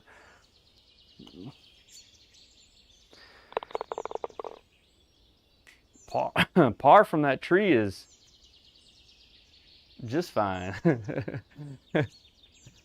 All right, 193. I feel like every time I've gone back there, I've chunked it. So I'm gonna stay towards the front of my mat.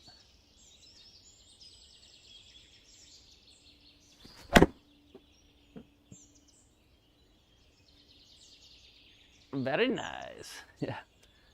Get back there at least. Come on. One more would be good. One more. We have 2 holes to do it. One more would be nice.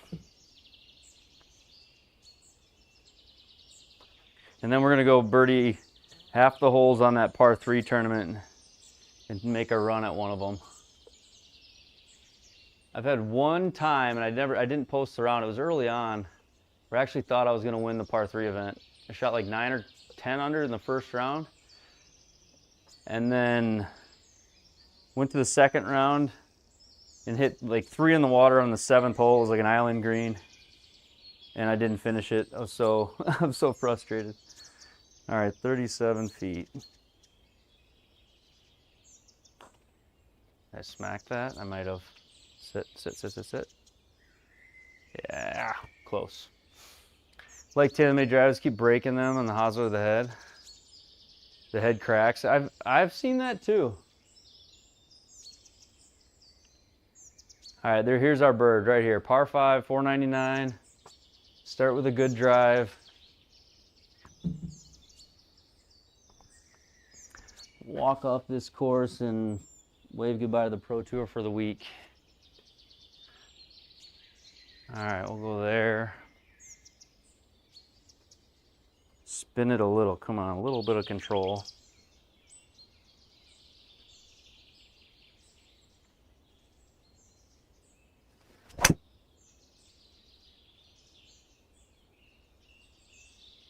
Caught a little. It's gonna be too much, isn't it? No, perfect. Perfect. 3,300 spin. It's higher, but it's still controllable. Like you can have a spin axis and not be killed. All right, that was a good start. That was a good start. 235.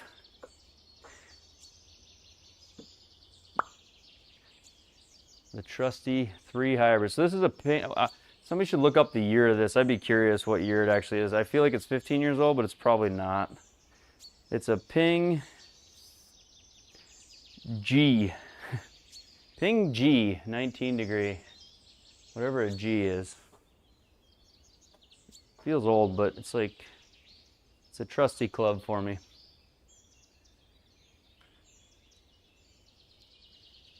The Ping G series drivers, I think in the recent, in this year's like test or whatever, got some of the highest ratings, I thought. Or maybe it was last year's. One of those tests I looked at, they got really high ratings. Unfortunately, when I got fitted, I didn't even get asked to hit one of them. But I should have asked myself. 235. That's out to the right, but still birdieable. Well, maybe not birdieable.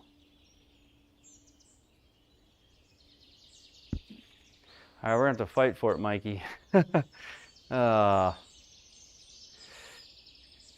get the face shut.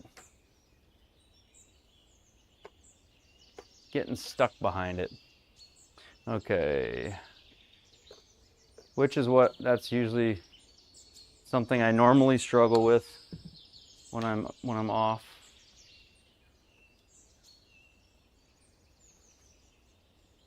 All right, 44. Semi-flop. Don't hit the tree.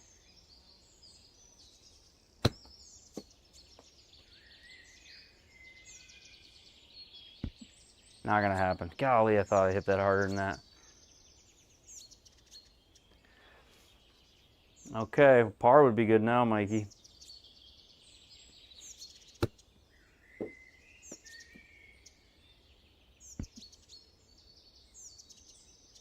Golly, after that drive. I'll be pumped if I make this, though. Just gotta make it. 14 feet, get in the hole. Come on. Nah. Yeah. Rough penalty kind of got me. I didn't hit it that hard, though. All right. We'll call that the warm-up for the next one here. We'll go play the par 3 tournament, which is at Sanctuary Moon. I've never played this course. Calm winds and 11 stimp on it today.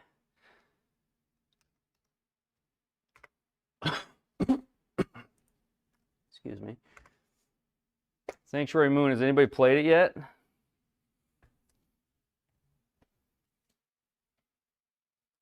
How would I do that? GSPro just closed on me.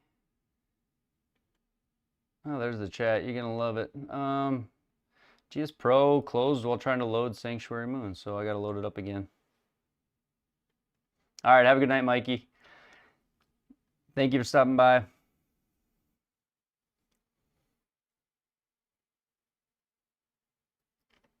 Sanctuary Moon. This has got to be the Star Wars one or something. All right.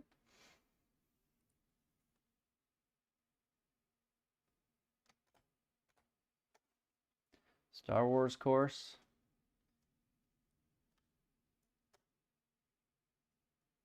Well, I gotta start up the connector here, which takes like 10 seconds. There we go, it's open. Whenever you close out of the GSPro, that connector tends to close as well. So SGT play first round course decrypting. Hopefully it doesn't crash on me.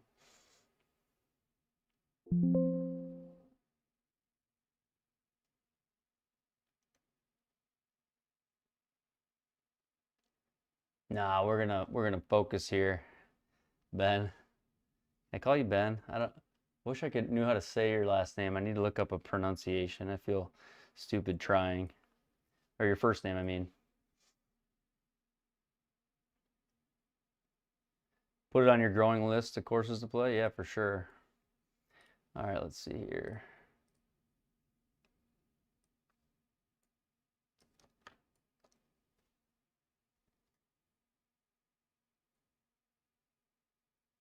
Authorization.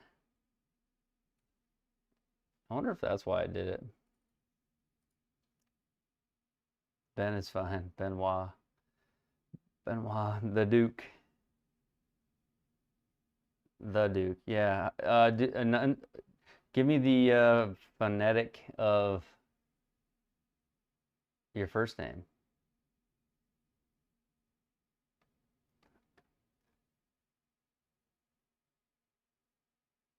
Obi-Wan Kenobi.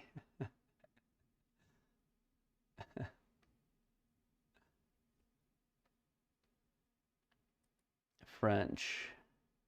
French Canadian, yeah. It's Benoit, is it? That's so stupid.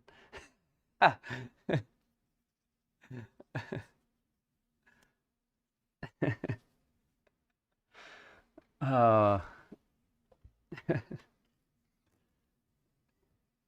is great. I don't speak French, if you can't tell. I'm sure you're shocked by that.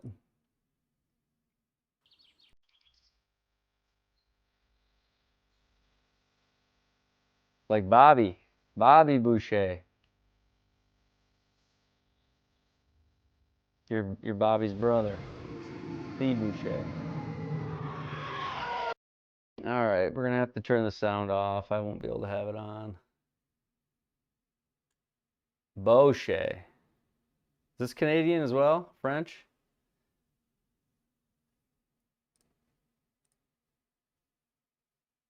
Let's see if game sounds.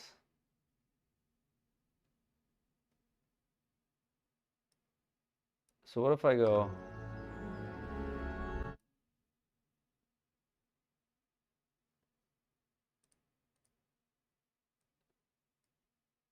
Menu sounds, master sounds, save and exit. Okay, there we go. Bonjour, ça va? It's Tabernacle.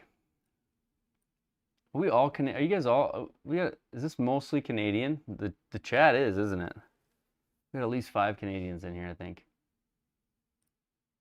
Nothing wrong with that. But I think that's the case. Not Canadian. Okay. All right, not Canadian. I stand corrected. Anybody know what sanctuary moon is at? Let's see here. 2,500 feet. So 2,500 feet. So 123 is our yardage. You should hit the range. I saw that comment earlier. What does that mean? You know, faith in my ball striking at the moment? Australian, okay. Oh, Arizona, James. I'll be in Arizona on Sunday night. Be in Arizona Sunday night, and I'll be there till Wednesday. So I'm actually cannot wait because it is 20 degrees here right now. Cannot wait.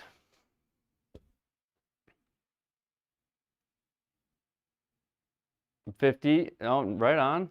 Recently got a 60 FPS. Seems to be locking at 30.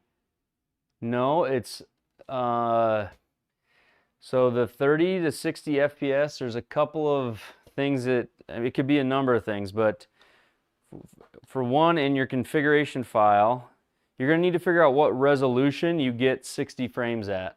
Do you get it at 720p, you get 60 frames, or at 1080p? Because you may not get it at all the different definitions. Do you know? What camera do you have?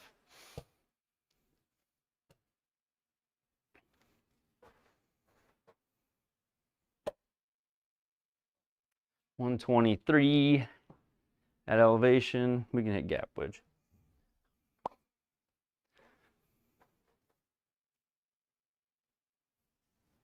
Well, you think it has a really cool range? That would have been cool. All right, 1, 2, 3.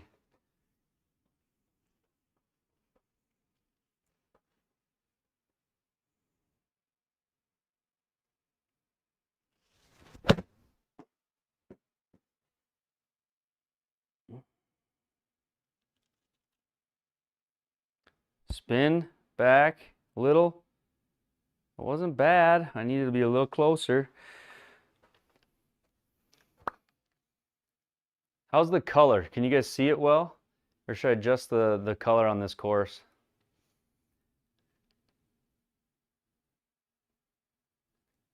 Oh, James, you're the Arizona one, right? You've got the Logic camera, the Logitech 1080 Pro Stream, the Logitech Brio 4K, the Logitech.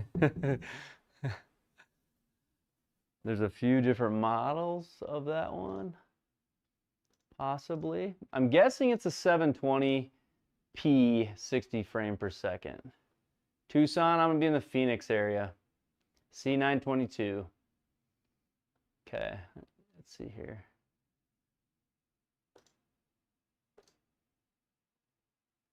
All right, 20 feet. What do you guys think of that? We gotta make some putts on this round. Too much?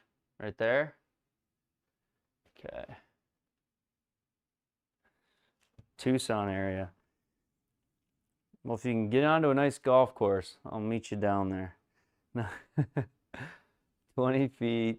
Let's see here.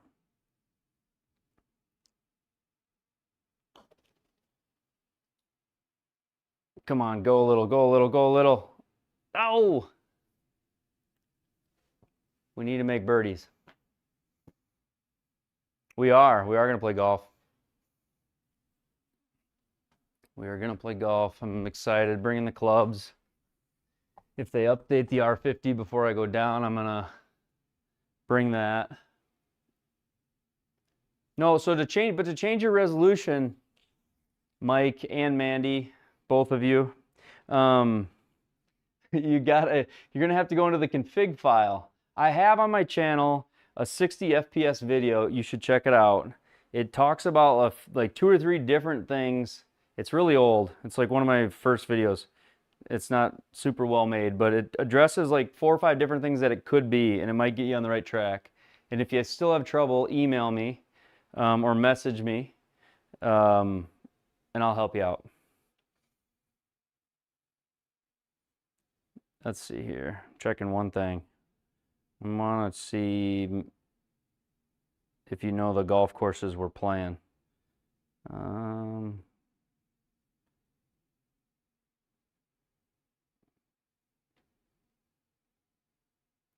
our annual training. I'll find it here in a minute. We'll hit the shot. Take a break in a minute to check it. 130 into the wind. No change. Don't miss to the right is what it tells me.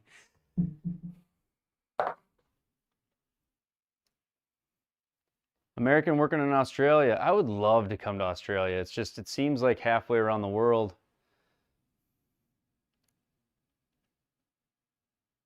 I was on 30 FPS forever. I did switch to 60. I felt like there were times on longer putts for 30 FPS where the difference between like a 50 and a 70-foot putt wasn't that much because there wasn't as many frames for it to catch the ball.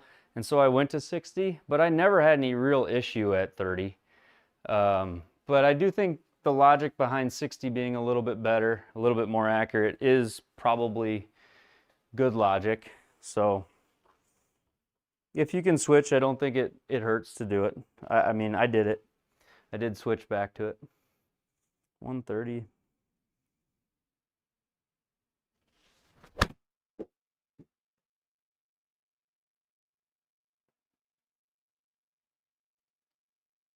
Get right there, stay there. We got to make some putts though. You were stationed in Arizona. Greyhawk. Greyhawk's a great course. Where at? I got to figure out where at. Long putts, yeah, long putts. Those are the ones that I feel like were the biggest advantage for switching is at. And any time. Happy to help. Okay. Flat, straight. This doesn't break. If I miss it, it's my own fault, huh? There's not a single dot moving. All right, 23 feet.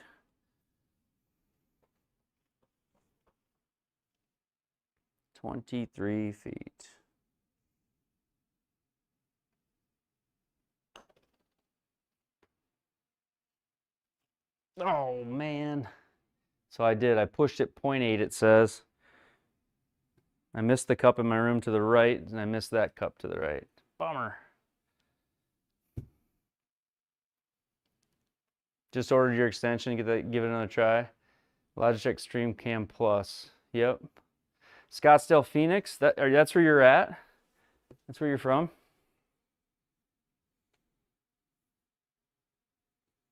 Scottsdale, Phoenix area?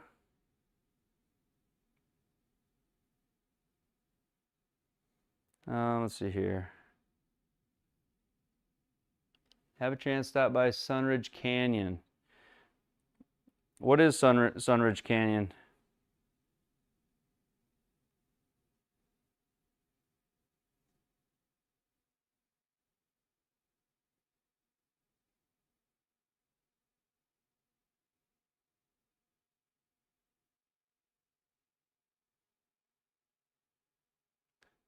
Yeah, you know what? It's like every time I get sent an itinerary, I don't know if you guys have this at your work.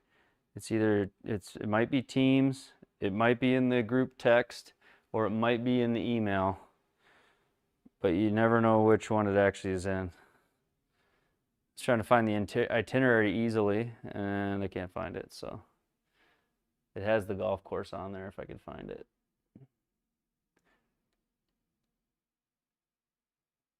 We will look later. Okay, 141.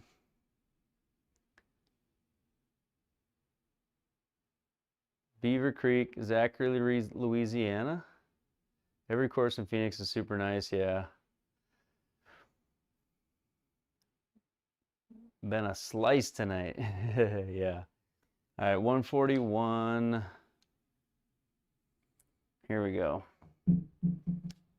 Got the number right here, I think. 141. It's like so hazy you can't see the screen. Okay.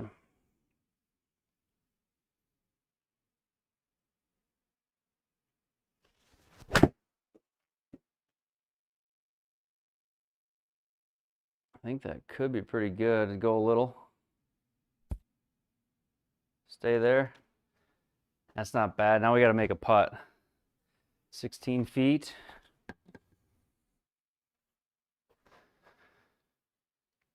Square to the Rapsodo. I believe the Rapsodo, to me, the data feels a little bit more accurate.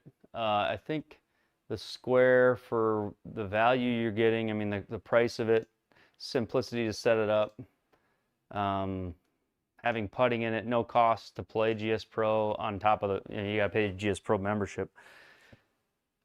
It's hard to say bad things about the square. I think for $700, the accuracy is kind of what I thought it would be, and I think it's accurate enough to play golf with. If you're trying to make the tour, you might get a few shots that don't represent perfectly, but I think they're getting better at it. 16. Come on. Oh no. Bummer. But the Rapsodo, I do feel like has got it's got another level of accuracy. I do think Rapsodo is really concerned about accuracy, and I think they are very accurate on spin and spin axis, which are the two hardest things for the low-end launch monitors to get correct. But the downside on Rapsodo is chipping, and you can't putt on it unless you integrate like I did with webcam putting. You can't putt natively on the Rapsodo. Let's see here, 148. We'll hit this. We need to make some birdies. No word from Garmin. It's so frustrating. Like they don't, no word. Next Wednesday will be 3 weeks of owning the device. No No updates, no word, no nothing. So that's frustrating.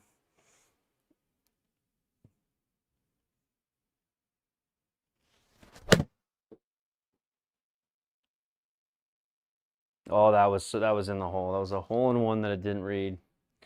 You know, you don't get GSPro free on the Square, but you don't pay anything to connect to GSPro, and you don't pay any annual fee to Square. So as far as everybody that has GSPro pays the $250 a year to GSPro, but there's no additional fee to connect, and there's no like Rapsodo yearly fee to get all the data.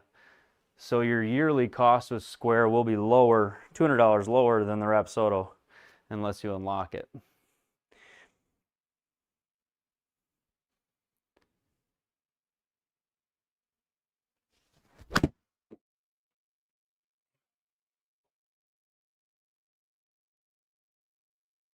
Spin hard. These aren't bad shots, but I need to make some putts.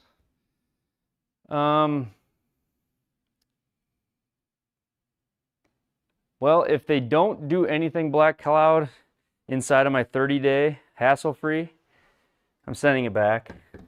If there's not a single update, and I'm basically running out of time. I mean, they have to get it updated for me by next week for that to be the case. I'm 21 days into it, and it still doesn't connect to GSPro as they advertised. So that drives the guy mad. I tried to be kind, and I plan to put out, you know, but I've been trying to be kind and wait to give it the, I basically kind of talked about how it doesn't work, and I've been waiting for them to get it to work so that I could say, okay, they got it to work and this is how it works, but nothing. And that, it's, I don't know, it's discouraging. It makes you wonder. But 26 downhill, 8, so like 18. I didn't play enough break. I played a lot, but not enough. Sit there. Stop it. Japers. And test me coming back.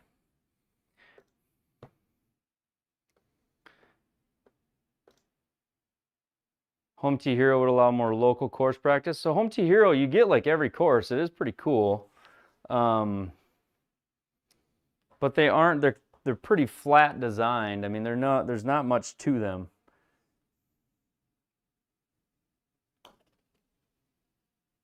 There we go. I'm banging that in. I do have room for the overhead unit. I would love to get a Pro T VX. That's probably one of the three that I really would like to get in here. And the Garmin going, if the Garmin ends up going back and they're trending that way now, that might be the way I go. Pro T VX, Unicore IXO2 looks really nice. And then there's a couple other ones out there that would be kind of nice. But yeah, you do have to kind of reorient everything. If you had no intention to use GSPro and you were just going to use the Home Tee Hero, would it be nice? For the right guy, yes. If you want like the portability of having the sim all built in and no PC, that kind of thing, maybe you're just hitting into a net, have a smaller space, want to take it to the range, I think it's got a good fit.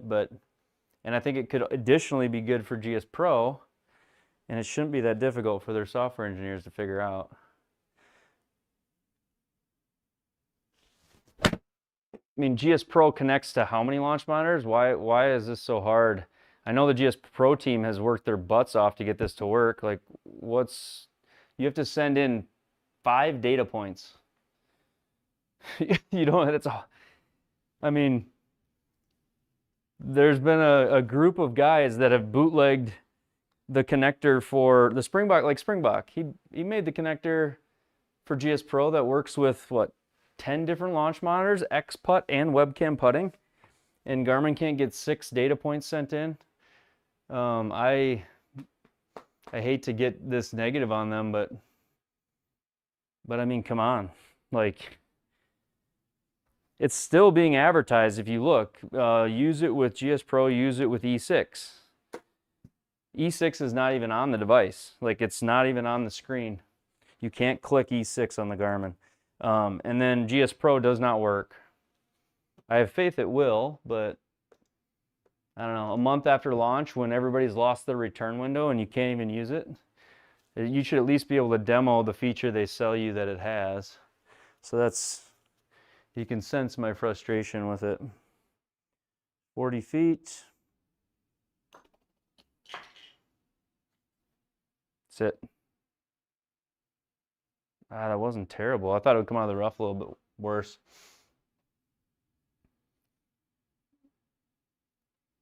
You want to do everything once, not move it around? Yeah. What would you recommend? I mainly want is club and ball. Games are not much so important to me.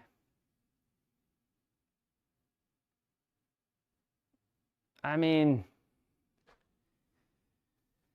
I hate, you know, like, I know the games aren't as important. I don't know.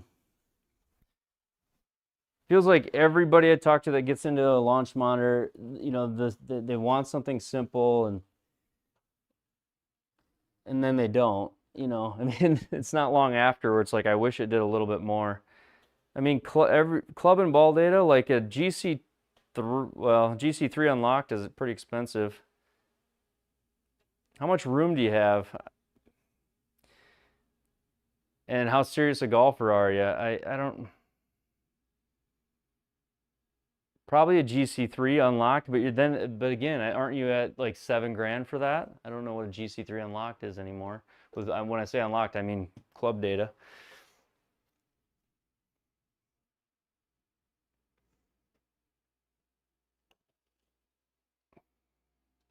Oh, that was huge. Good putt. I keep around par. If I could just get a couple of birdies on the front nine and turn it like 2 or 3 under, that would be huge. Oh my goodness. So GSPro updated it. So I don't know if you guys, if we've talked about it on stream before, but when the leaderboard pops up, it just shows like 20 under, it'll show.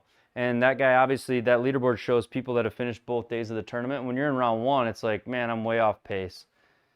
The leaderboard just popped up, and I'm on the beta right now, and it showed round one leader. So it's only comparing my scores to the first round guys. That's kind of neat. And then it'll wait to compare you to the second round guys. So that's a new feature in the beta right now. Yeah, 6 to 7K unlocked.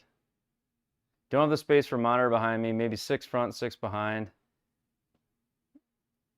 Yeah, I mean, you could get a Bushnell Launch Pro unlocked, which is the same thing as a GC3 unlocked, but you have an annual fee with a Bushnell Launch, whereas the GC3 is just open forever, right? I think that's the big difference between the two. Guys, am I seeing this hole right? 200 and... Do not use a driver. Hole is 142 yards. Is that what this is? It says 265 yards. Is that little sign trying to tell me it's only going to play 142? What am I seeing here? What do you mean use driver? Gosh.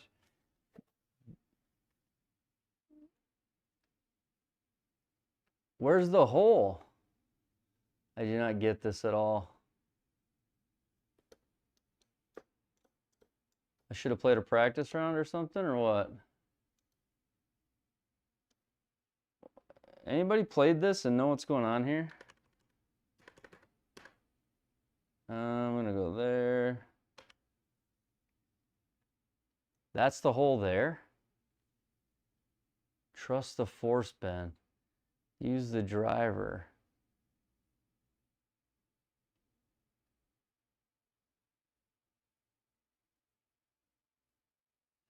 Hit into the net, you get a hole in one. Oh, really? You guys, this could be the biggest troll. Use the driver, you're being dead serious. Oh.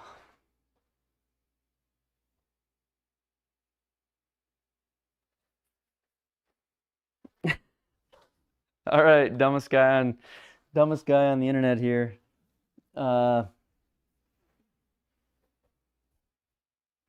Okay, well, I've read it. It says don't, which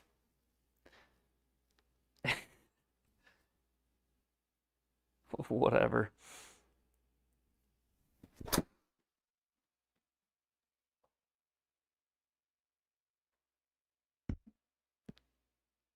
Go in the hole, right?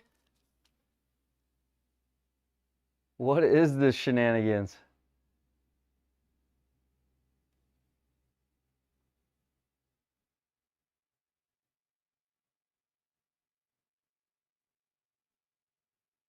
So that's all just random?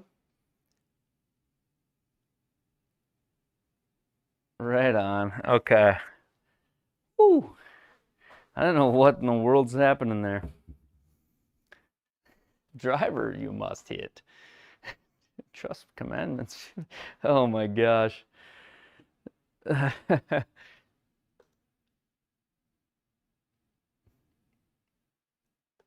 was like, I'm gonna hit this in the lake, and there's just gonna be a bunch of LOLs in the chat. I'm just gonna be the guy that.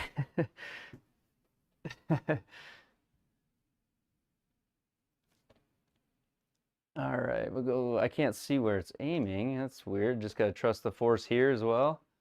Is that what I must?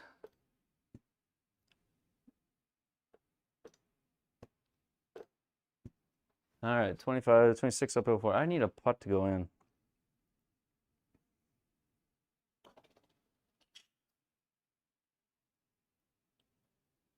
Ah, wasn't bad. It just wasn't enough.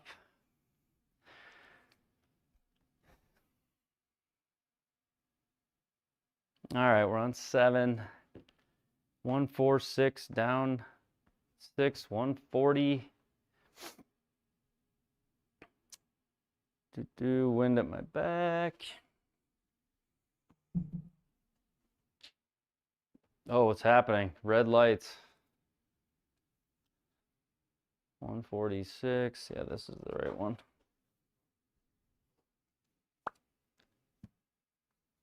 Skinny greens. This is you don't have a big. There aren't big greens to hit.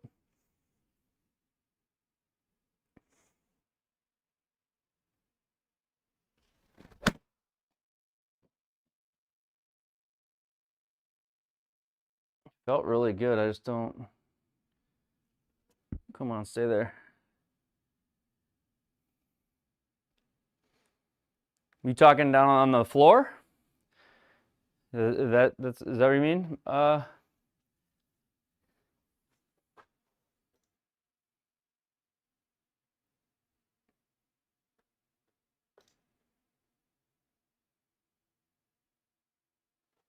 Okay, this is one we can make.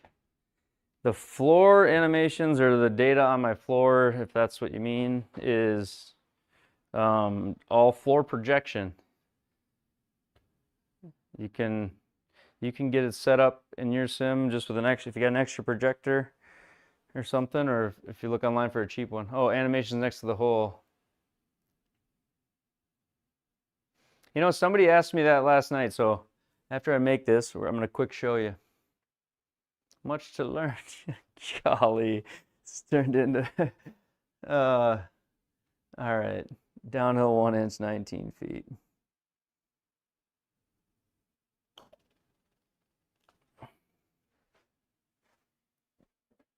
Come on. Go in your home, ball. Okay, so I'm just going to quick show this because somebody asked yesterday also. So visual settings, there is the,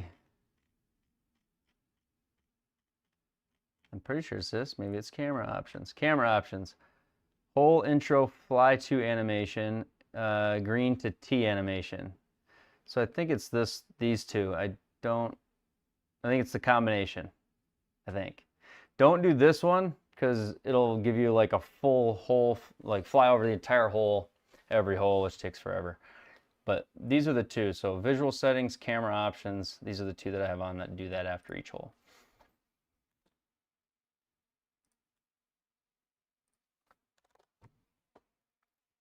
And boom.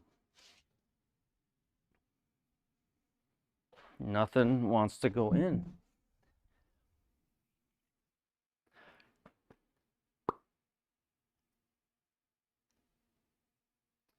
Do or do not. There is no try.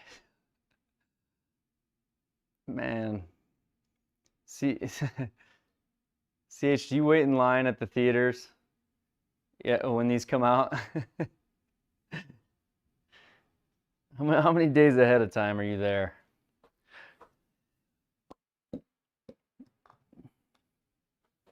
Okay, 175. Another like kind of skinny green.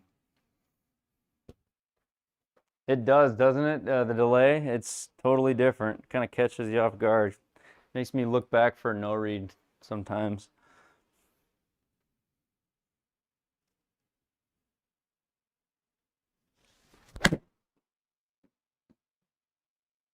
Flung the hands at that, so that's gonna miss left. Just treat me kind. No.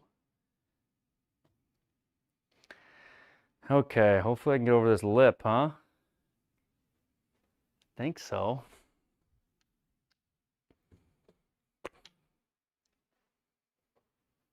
Add number 6. Add number 6. PDN, I think they're after you. I don't know. It's on the lowest setting it can be on, so. Look, man, if you donate enough, then I can just turn them off.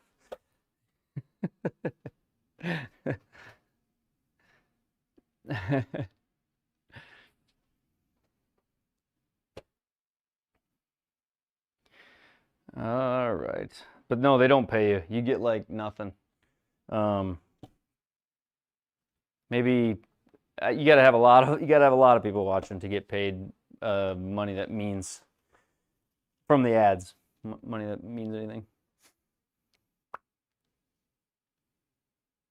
15, 6 to the right. So this should shoot to the right because of the lie, but it's on uphill. Hole in one, $500. You mean a hole in 2? I've already hit 1. Hold this out, you mean? I think your odds are pretty good. 15.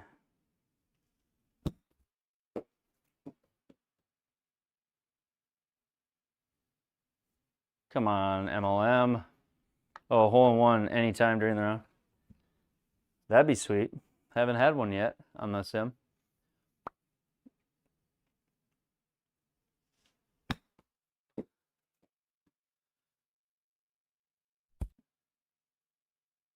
Get there. There we go. That was good. Number 9. Number 9. You ever play Pin Seeker? I'm addicted to the free events. Not good enough for the money events. One guy in the world's won 17K. What? No, I don't even know what Pin Seeker is. What's Pin Seeker? 17K? Is this like is this like daily sports betting where I'm gonna get into it thinking I can win and I'm just gonna lose every day? What's Pin Seeker? What 17,000 sorry souls have been donating to this gentleman every day? It sounds cool. No, I really want to do it though now that you say it. Wow, this is a tough little green. Bet you must.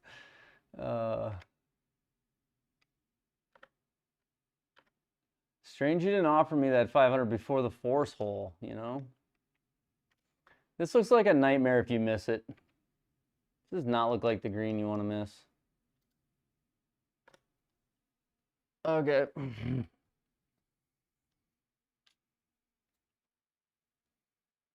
All right, what's Pin Seeker still is the question.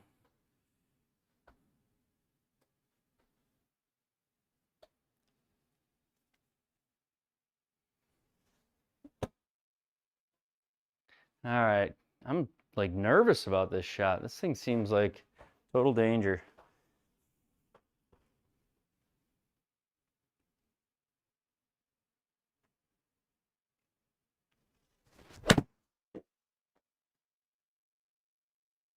It felt good. Go.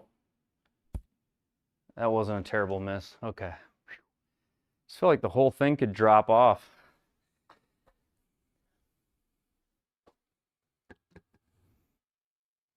Sky Tracker has pin seeker. Okay. Other units have it, but just got 2 yards, 5 inches to hole, 7 at PB, and now I'm beating over 100 other players right now. Fool's Gamble. Come on. Pin seeker. Par 3 holes. Whoever gets the closest before the event closes. And there's money events. So you gotta like record it and stuff, I assume then?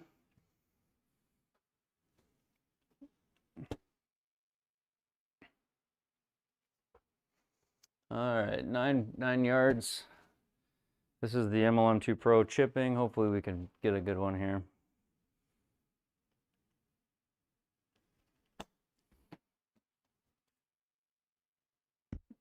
That's such crap. That's what I hate about this device. That's the only thing I don't like. Like I flew it into my screen. That's frustrating.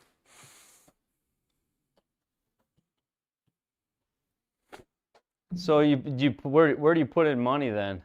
Pins for the money events. You don't have to record your video, but it says you can.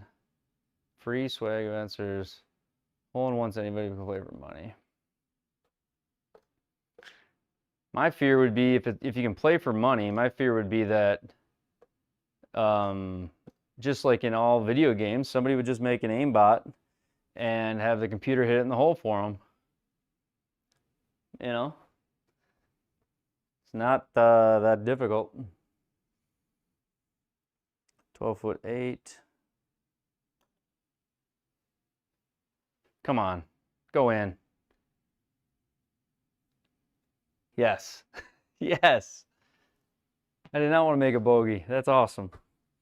So we're still even. We're not moving downward like we need. But that was good. GC Hawk you must get. I'd like to get, what do you think of the Falcon or the Hawk, right? The Falcon, so we have a Hawk in our office. Automatic club distance shooter things? What do you mean? You mean like the little like shooter? Yeah. It'd be way easier to just send a shot, like, think about it. Somebody programmed this connector for us to hit shots in. Somebody could program send this shot in. You'd think. Not to put that out into the ether, but you don't have to record it. I mean, I think that's probably why SGT, like when they do their cup events and any of the money games, you got to have a Discord stream of it going. So if you don't have to have a Discord stream of it going, it sounds, I would be skeptical of it. This pin looks like I shouldn't be aiming at it, but I am.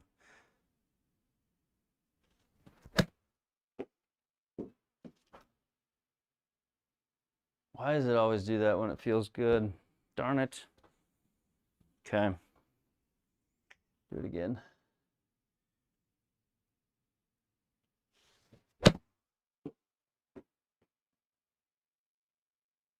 And then I pull it. Sit there. You've got an owl in your attic? What? Just found your retirement plan? Build an aimbot for pin seeker? Is that your retirement plan?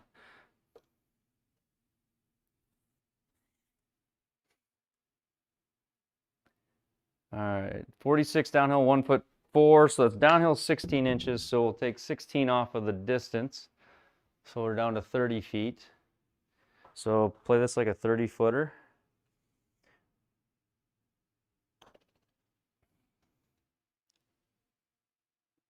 Come on, one time, come on. Let's go. Yes, we made a birdie. Might be my longest putt of the year. Oh, that's awesome. Oh, we're under par. Feel it heating up now.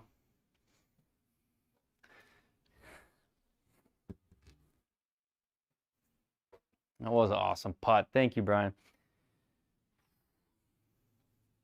All right, 1, 4, 7. Let's turn this thing into a streaky thing here. Come on.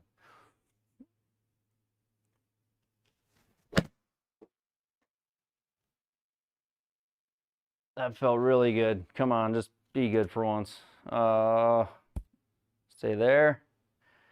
Force is strong on this one. Padawan, golly.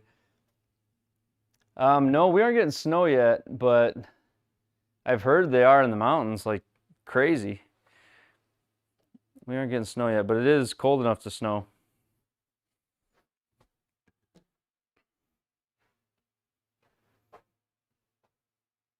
I miss the webcam putting every time I'm not using the Rapsodo. For I already, you know, like I love it.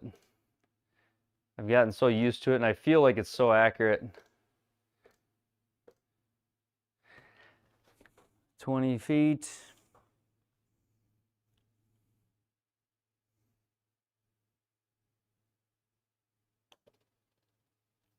I pulled that. Yep. See the blue line? I started thinking about speed so much, I just pulled it.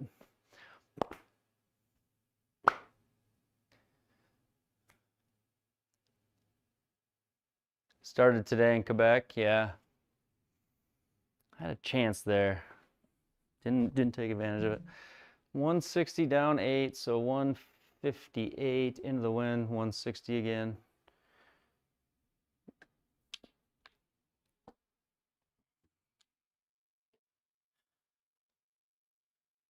What is that thing? Can I hit it? Like if it walks in front of me, do I need to wait? Well, what's the deal here? Or it won't, probably. Probably it won't. Looks like it's stuck in place.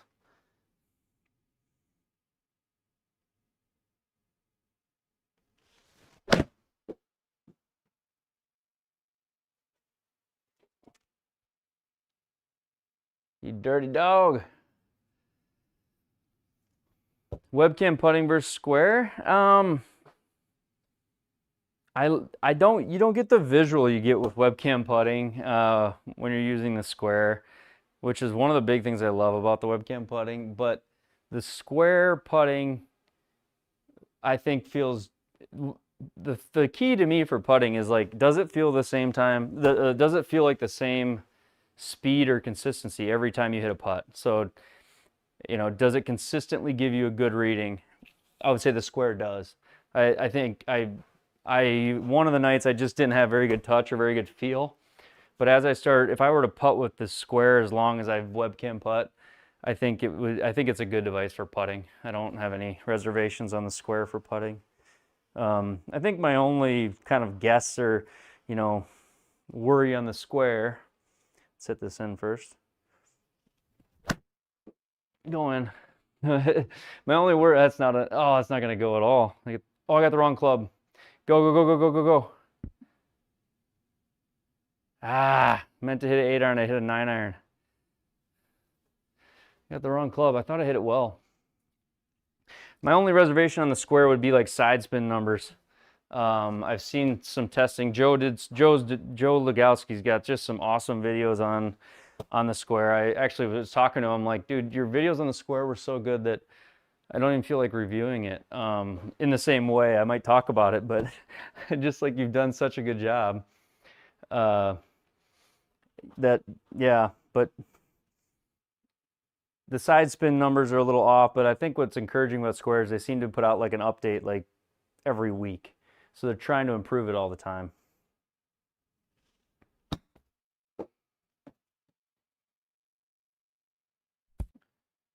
Come on, sit. Don't bounce that hard. Yeah, the one he did with the GC3 he did a good job there. I was surprised to see his ball speed numbers as close as they were, because I was having some ball speed differences the other night between the Rapsodo and the Square, where I just wasn't getting. It was like 2 miles an hour on average lower. It felt like, if I remember right.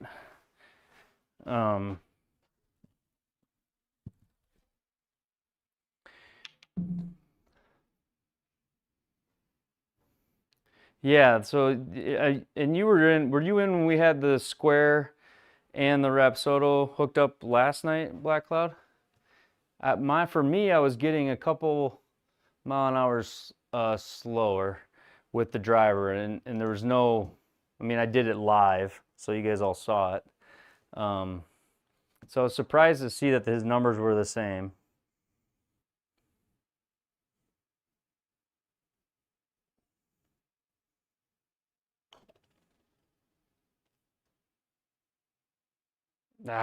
Maybe hit it. No, you can look last night I played with the MLM2 Pro at the same time as the Square, so both of their data points were up on the screen while we played around. And they definitely weren't the exact same. I struggle getting, I can't hit a ball on the Square over 160 miles an hour, and on the MLM2 Pro, my driver's like in the 164 a lot. So for me, there's a difference between the MLM2 Pro and the Square in speed. But Joe didn't show any with the GC3, which was very interesting. I don't think people who get the Square are going to come out disappointed with it. Is probably my best way of putting it. I don't think anybody who buys it is going to argue that it's a GC3 or a GC4. I mean, I think you know what you're getting, right? You're not getting something the Tour Pros are using. But you get that swing stick, and my kids love that thing. You get their software. You don't have an annual subscription tied into it, and the accuracy's within an acceptable tolerance at the moment is how I would put it. I mean, you can't say it's perfect, but you also can't say it's like horrendous or, you know. It's been very playable. I played my last SGT round with it, and I enjoyed it.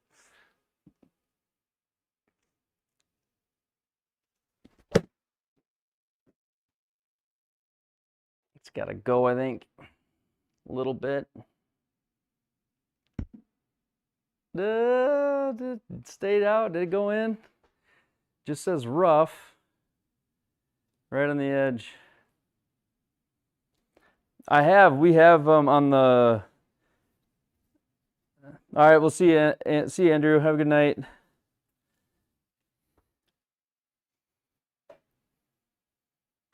Yeah, if they fix the balls, yep, it would help a lot. Their golf ball isn't extremely high quality necessarily. It's a pretty low quality golf ball.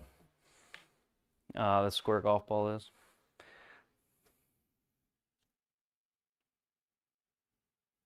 Virtual reality. So we have Golf Plus on our Oculus, and my son plays it quite a bit. I have played it. It's kind of fun.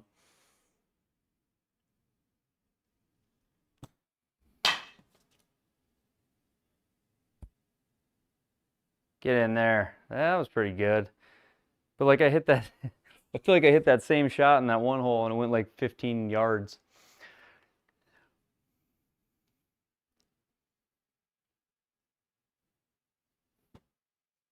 Wii golf, I remember playing that. Yeah, I played that when I had a Wii years and years ago. Kind of fun. All right, 79 yards. We need to hit a good one here.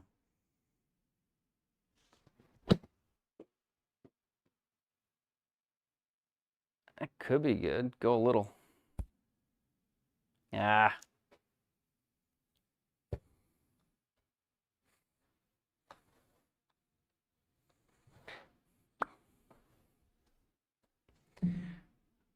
For the price of the square, it's like, I don't think anybody's going to regret buying it. I really don't. I love having it.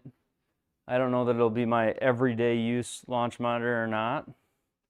I mean, I don't want it to be my like the final stop. I mean, I'd like to get an overhead, but it's a really enjoyable unit. I'd probably take it like when our family goes out to the hills for like vacation. I'll probably bring it out and just as something to do or screw around with in the evenings or afternoons. 23 feet, we can make this. If we hit it a little bit harder, go.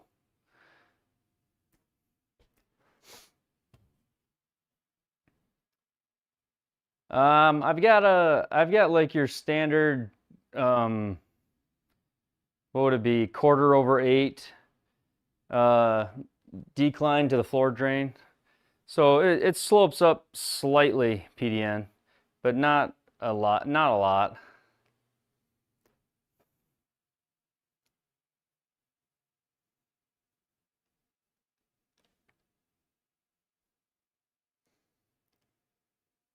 No, I like the Rapsodo for that too, for lefty and righty, having it behind you. It is nice for that. That's the thing about the Garmin or the Square. It's not really practical to take it and move it every single shot if you have left and right hand hitters. You want an overhead or you want one behind you. 147.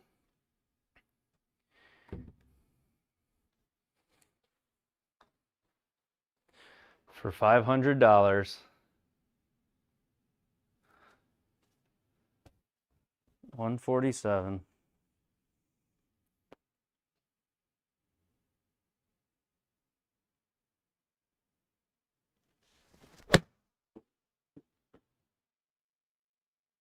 It's not it, but unless it gets like a good bounce.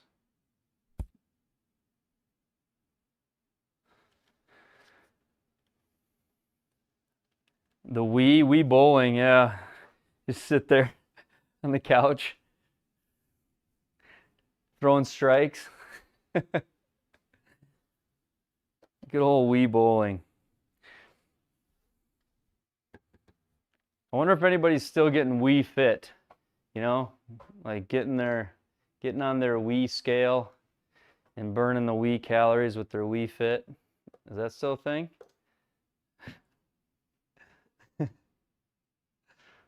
anybody live streaming the Wii Fit? Can we get a check on that?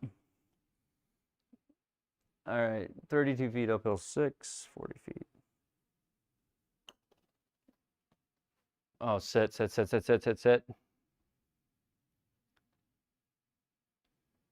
Oh yeah. Like everybody who doesn't read directions or doesn't want to know what that extra part in the bag was, and they just left the little hand strap off their Wiis. You get a good game of tennis going and you throw a forehand right through the TV. It definitely was happening.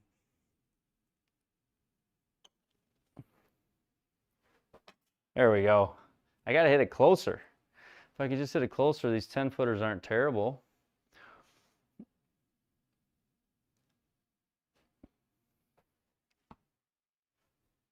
So 13, 149. 133 basically because of the downhill part.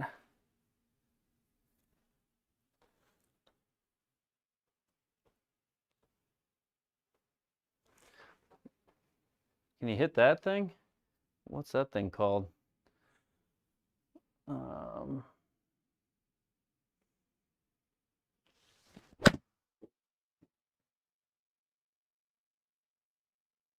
That felt good. Come on, get a circle. Spin in the hole. Pays the man his money.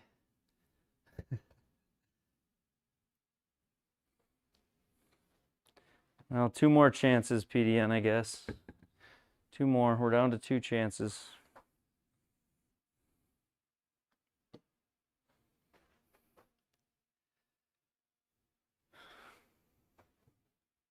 People are still uploading Wii Fit videos.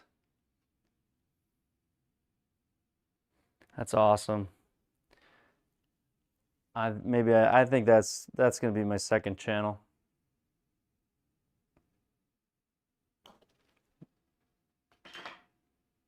Come on, let's go. 2 birdies on the round. Makes me want to go out there. There's maybe the next time I stream I'll have a Wii Fit in here.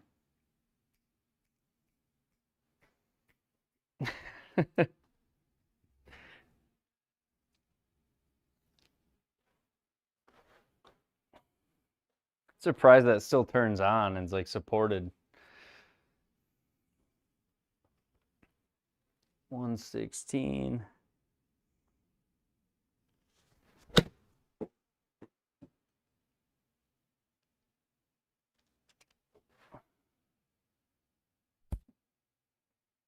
That's awesome. Finalizer was Kylo Ren's ship name. Oh, the finalizer.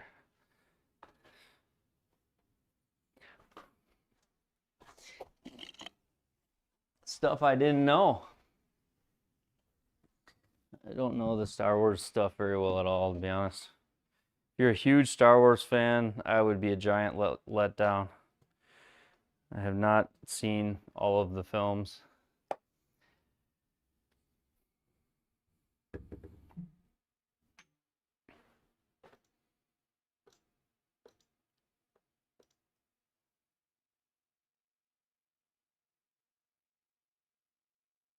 The books are better than the movies.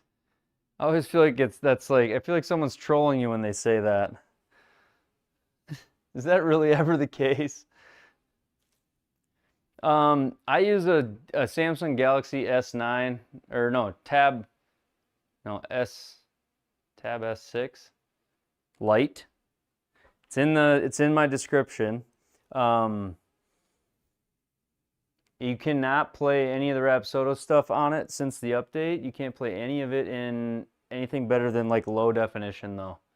But if you're using it just as a connector for the OCR, it works phenomenal for that. But it's not powerful enough to do their coarse graphics. 24 down, so 17.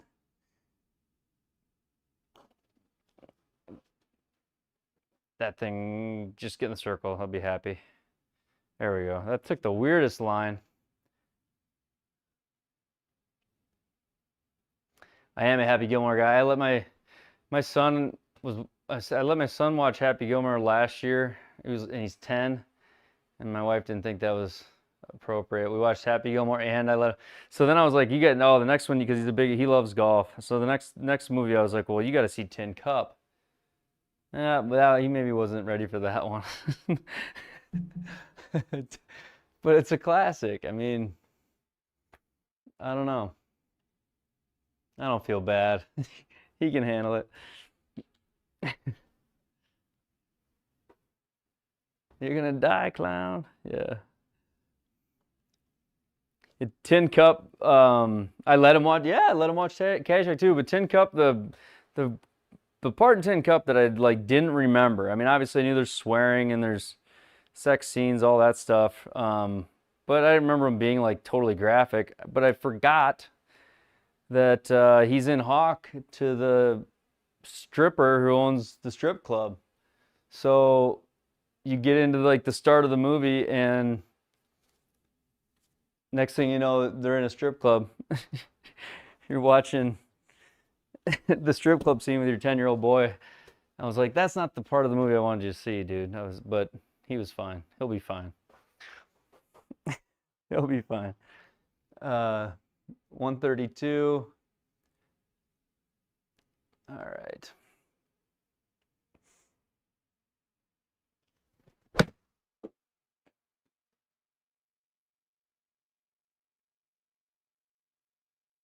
Get up, bounce hard, go in.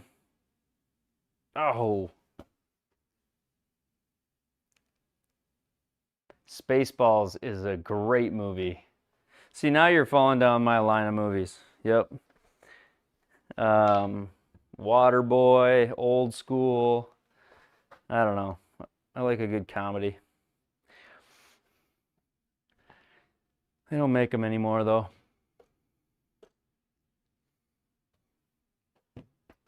Great Outdoors, Stripes, Kingpin, whatever that movie was. 6.6. Airplane. Birdie. Sweet. Sweet.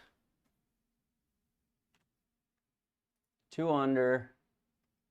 I'm going to finish round 2 quick, and then I'm going to bed after that. So if any of you got a peel, I appreciate it. Otherwise, I am going to finish round 2. Tin Cup, no Bagger Vance. Where the blank were you on that one, jackass? Ad number 9. Excuse me. Old school, yeah.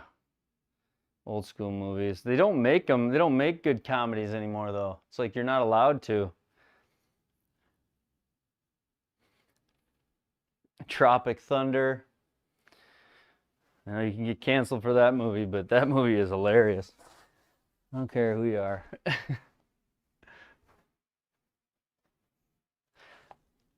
Monty Python, Quest for the Holy Grail.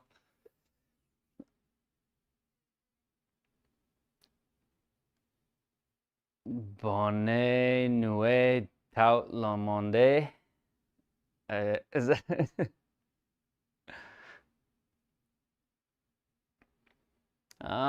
it must be, I don't know, is it all like the objects inside of Unity? Like, is it all the meshes and trees, and or is there some way programmatically that they could lessen the burden? Is that what you're sort of implying or getting at?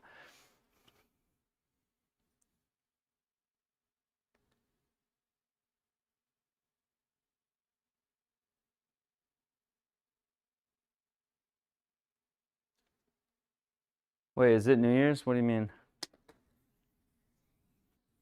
Are you guys like a month ahead on everything? You did Thanksgiving and now it's New Year's? Oh, Austin Powers. My favorite part of that movie is the golf cart, just like that one moment where he's going forward and backward in that hallway.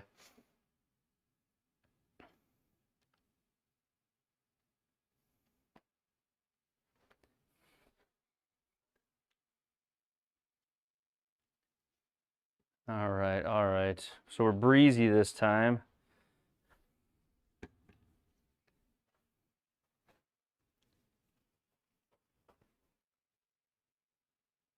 Oh, it means good night. Good night. 129. I'm gonna get that hole in one. PDN's got a bounty on it.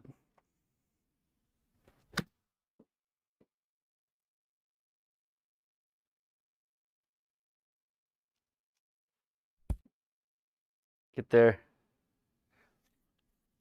Yeah, have a good night, Benoit. I think I said it right, Benoit. I've been working on my French.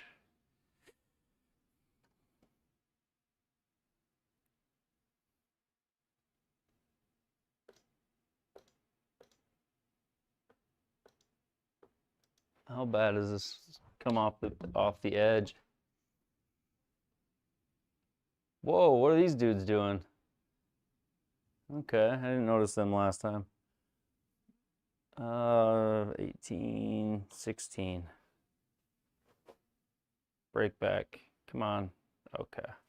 That was a super weird camera view. No worries. No worries. Appreciate you, OMG. I totally get it. It's late here too, but I wanted to finish this week's events. I'm going to be gone Sunday, so later, OMG. Let's see here.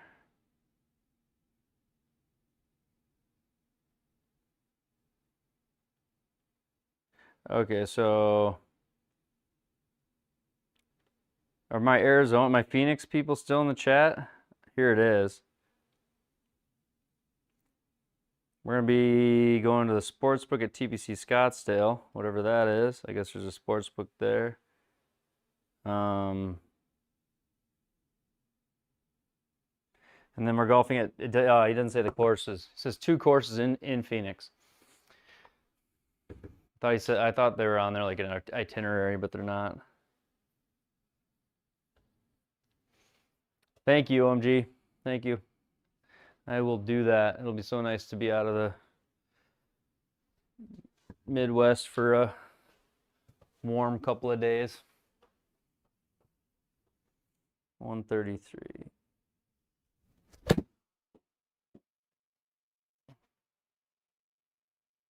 Ooh, drawing.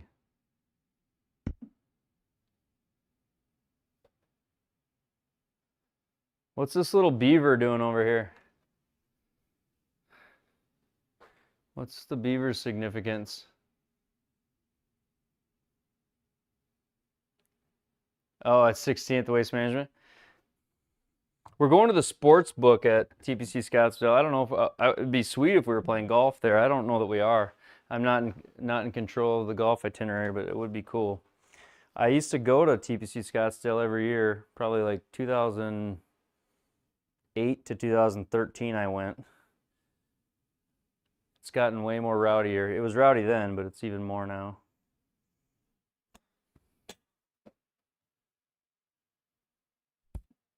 Go, go, go, go, go, go, go, go. Too many that are just outside.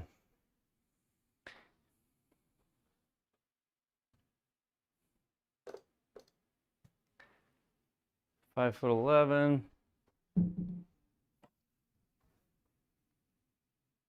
Yeah, it is. And like last year with the rain, I think it rained there last year, and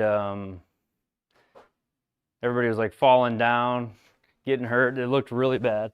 It almost looks like it's like, okay, this is out of hand. Like, this isn't what I want to be around or go to. I mean, don't get me wrong, I like to have a drink too, but when people are like so publicly intoxicated they can't stand up, it's maybe gone too far.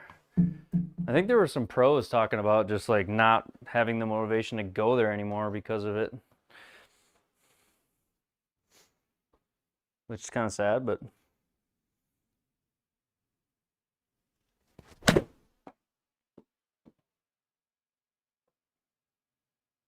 all the dumb things you can get drunk people to do are being done there. I know that for sure. There's so much money down there too. I know, like even the years that I was going years ago, like there'd be people next to us in the stands on 16. That was back when they still had caddy races, and they were betting like, $500 to $1,000 each group, and there'd be like 5 or 6 guys standing next to us just handing the loss back and forth each hole. They'd all pick. There'd be 3 caddies come out and they'd pick one. It was like playing dice in the stands. I doubt they're probably all in private boxes now, but go in. Come on, there we go. Let's go.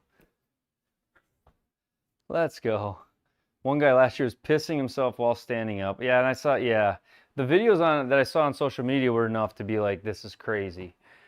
There was a lot of wild stuff going on there.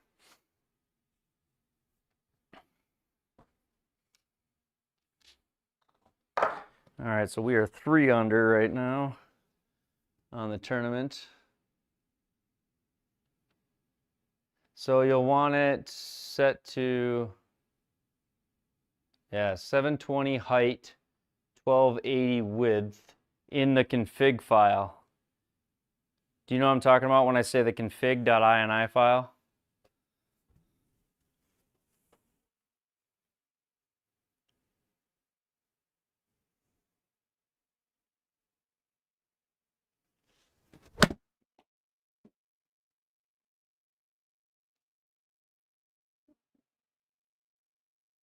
Go a little more than that.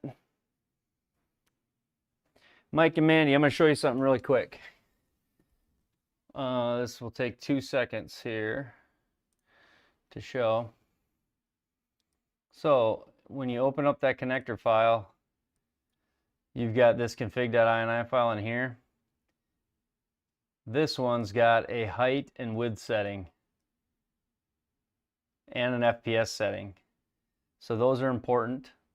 Those will get you to 60 typically. If they don't, there is, when you go into your webcam putting window, let's go over here to this. Here's webcam putting, and you hit the A key, lowercase a. If your caps lock is on, it will not work. Turning on or off exposure, depending on your camera, can also get you up to 60. So sometimes having this on, you can't get 60, and then sometimes having it off, you can't. So flipping this exposure can do it. The last and final thing that can absolutely kill the chance for you to get 60 frames per second is under your Windows settings. When you go to, sorry, if I type in camera, it's not that camera app. It's like camera setting, no, manage cameras. Manage, can't type with a glove on. Manage cameras, and if you go into manage cameras here, and you were to click on, let's say, the Brio, it's being used so it doesn't show. But if you have any video rotation here, like say you mounted it incorrectly, like to the orientation you wanted, and you're like, shoot, I wish it was facing the other way, and you went in here and you flipped it 180, that will prevent you from getting 60 frames per second if you don't have rotation here. So that's one other thing. Those are the main things that will stop you. And I guess the last and final one would be your exposure setting being too high. So if you go into your webcam putting settings, let's see, and the camera settings window that you get to,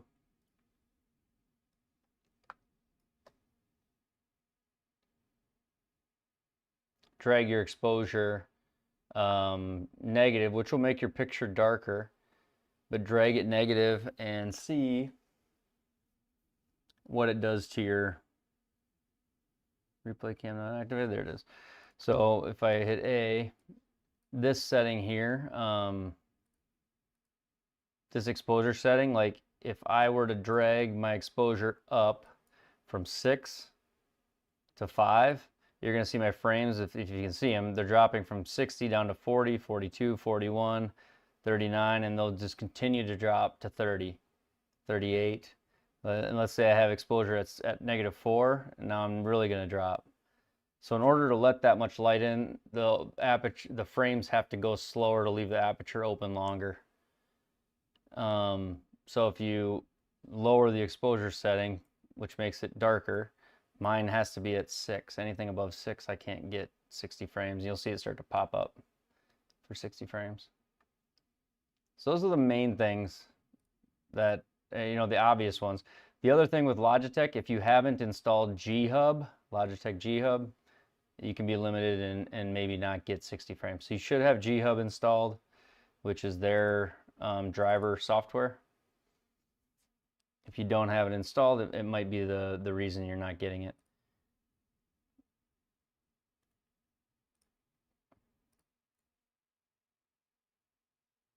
I'm hoping that's enough to maybe get you over the edge. We'll see. Give those a try. Maybe one of those things relates or makes sense.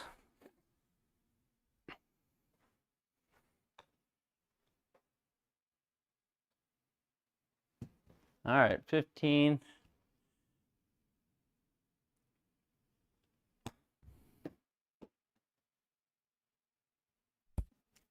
Go in.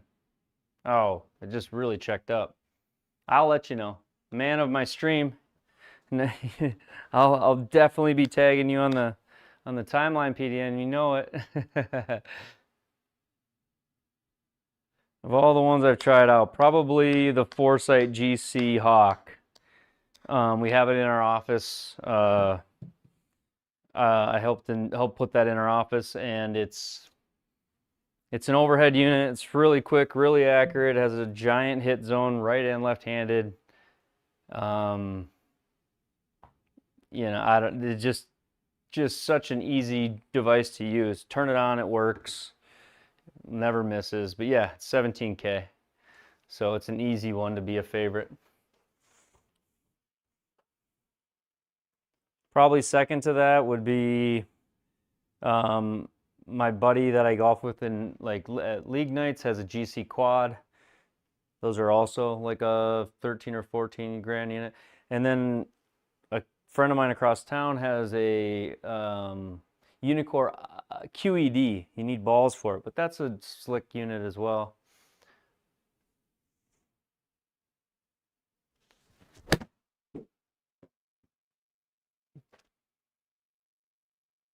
I did this last time. Oh, no, I didn't. This is going to be a Flopodopolis PDN. He's gone, but this one's got to go up.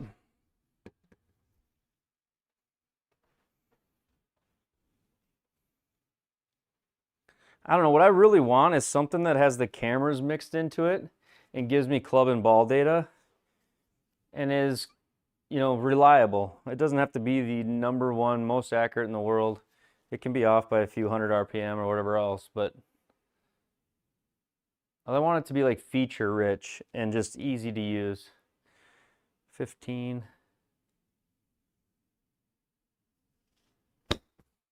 I might have hit too hard. Tried to flop it and I just kind of like caught it right underneath it. This is chip in territory right here, isn't it? Or do I putt it? I gotta putt it, don't I?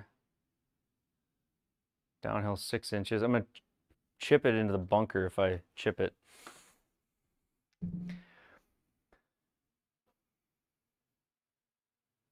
It's only going to get more and more competitive too with this new like league coming out, I think, when it starts going on television with that whole Tiger League, and it seems like so many people are getting into golf and enjoy playing it. I think you're right. I would totally agree. There's going to be a lot to come in the sim world. Oh, come on.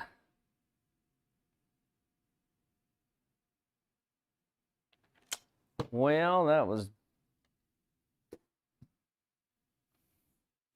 just stuck. That's what I was saying earlier, where you got to be like careful about. I was in fairway and then semi-rough. I don't know how it treats it. Downhill 4, 15 feet, so 10 feet.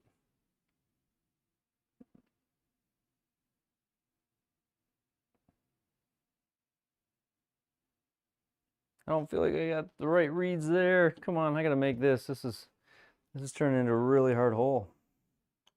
Go in, please. Thank you. Double. That hurts. I was just under par too. Yeah, I would like to get down to the PGA show. I just don't know if it lines up. See J-Leg show off his homies LM that he's making himself. I forget the guy's name. Yeah, see you, Brian. I didn't see that. I did see his video from a while back. I wondered how in the world like you could actually, with how cheap launch monitors, I guess not cheap, they're still thousands, but with how much the prices have gone down, feels like a really hard world to compete in.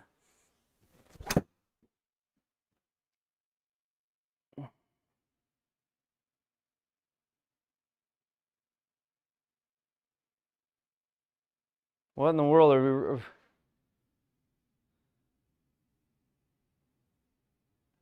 Where's the force? Where's my?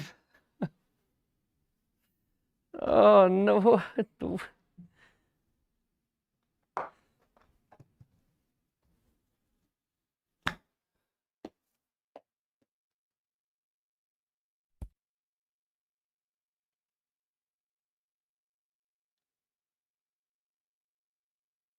Thought the force was with me. Go in. Come on, force.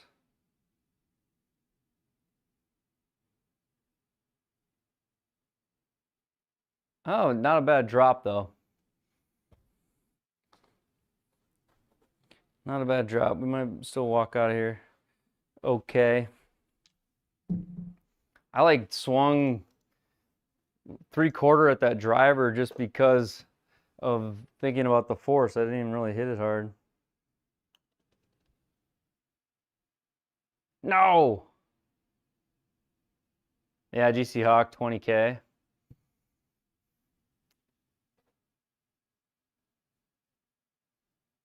Was it really accurate? Jaylee had a prototype and they both were playing around GSPro Online. Next time you stream, okay, really?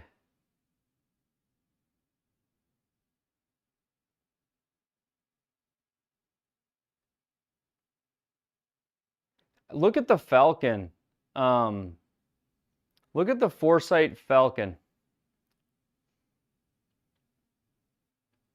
The problem with Foresight though, Floyd, is like,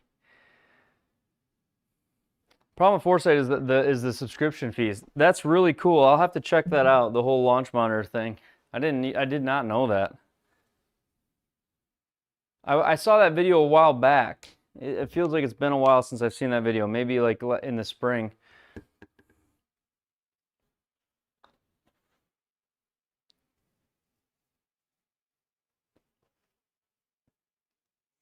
$153.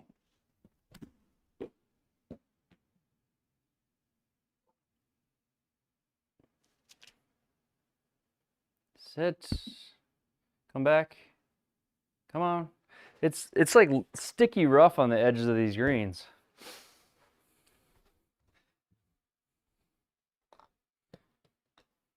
I do love how GSPro makes these fantasy courses though. They're kind of fun.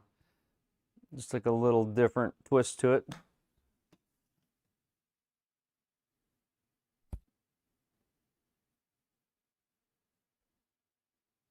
Very affordable. I don't know if you're joking or not. I mean, for some people, it's probably very affordable.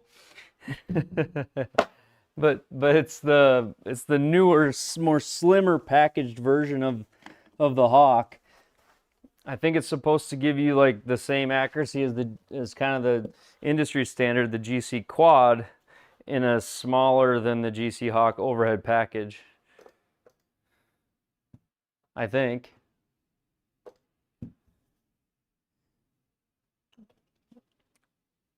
Come on, there we go.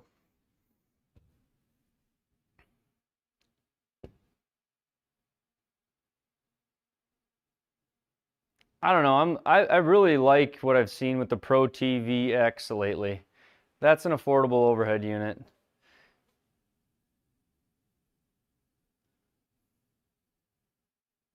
There's a lot of guys that have, you know, like that spend 20K on the LM and do put 80K into their. I mean, if you want like the full real thing, look up the True Golf simulators that have the hydraulic floor and the different stances and lies.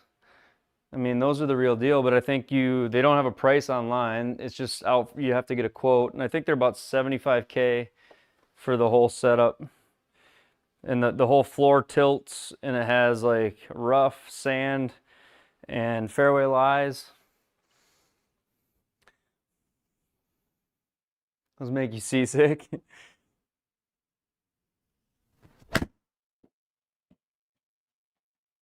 Uh-oh, I hit that too far.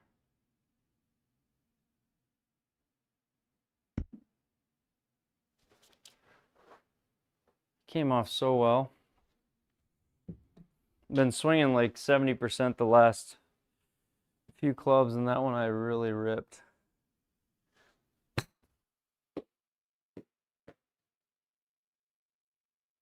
How much do you plan to spend on your sim, crazy boy? Floyd.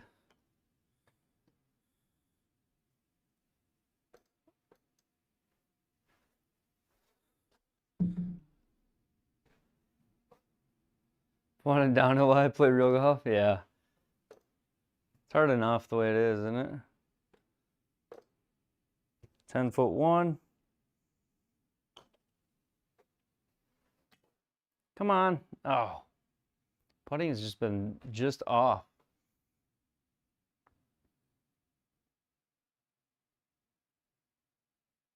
Good night, gang. All right, yeah, man. Have a good night. Oh, G&G. I thought you said good night, gang. G&G. G&G Golf is the name. Okay, the name is Brett. Showing off the unit he made himself. 80K for the addition. That includes building out like the building or the area. So putting up walls, roof, all that.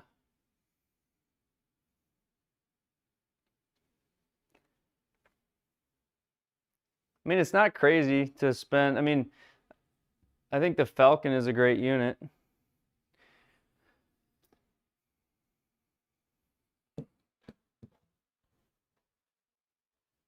$150.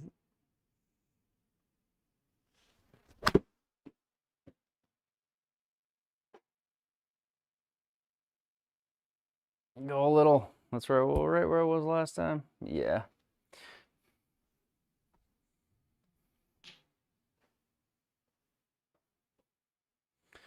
$20K for the architect. Yuck. That's the worst part. But you basically have to.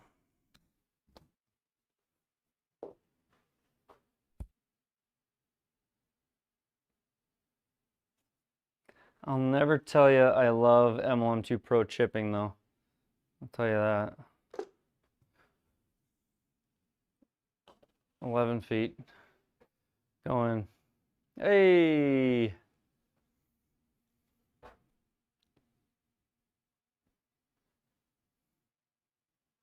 Well, at that point, yeah, at that point, you're not, it'd be crazy to buy a $700.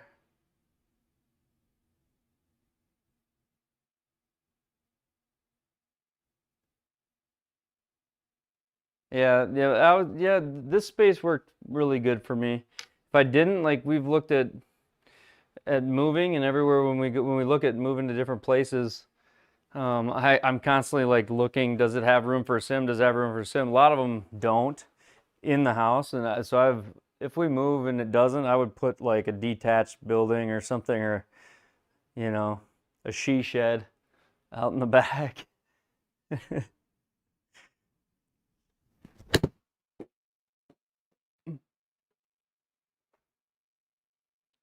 Go.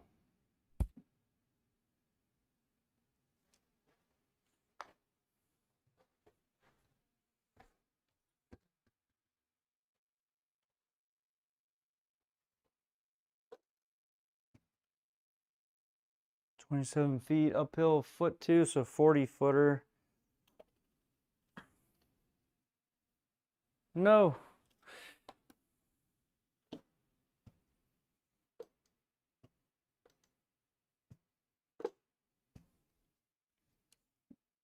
$12 feet. There we go.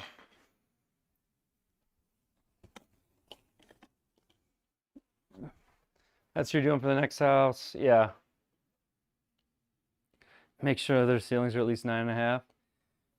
Yeah, I was lucky the garage out here was 12-foot ceiling, so it was like not even close to a problem.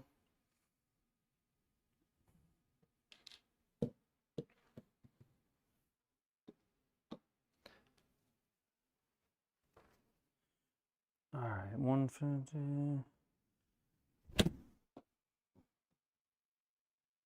I don't know about that. That's so pulled.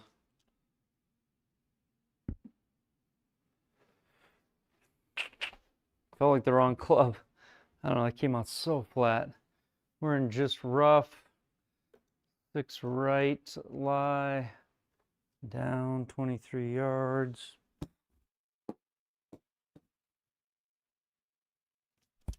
Get in the circle. Sit, sit, sit, sit, sit, sit, sit, sit, sit.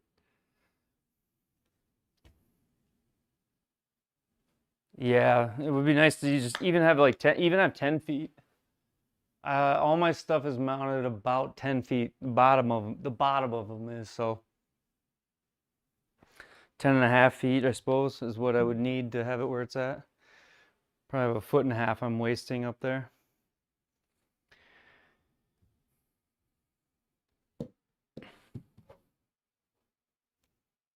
$162.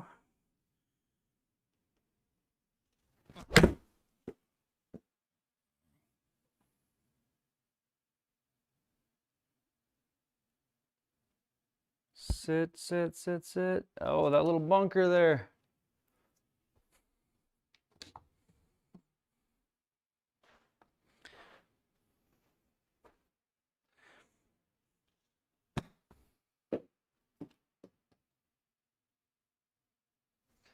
Oh, come on.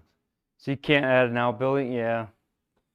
Yeah, there are some places like that where you can't technically add.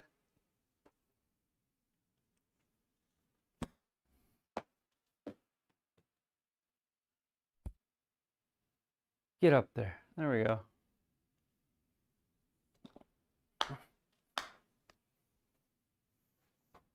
+3. We got to get this back to like even at least. Come on. Just these pins are not easy though. They like really kind of trick this course out a little bit.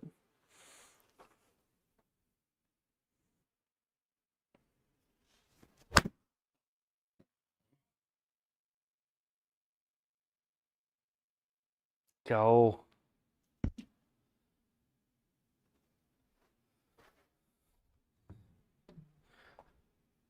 So you got to get a permit and pay for permit. And like you got a lot of like regulation around that in like your in like suburb or what? They call it a shed, huh? Mm-hmm. Okay, 16.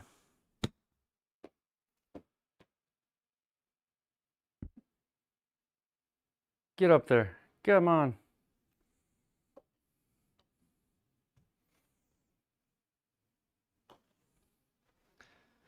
All right.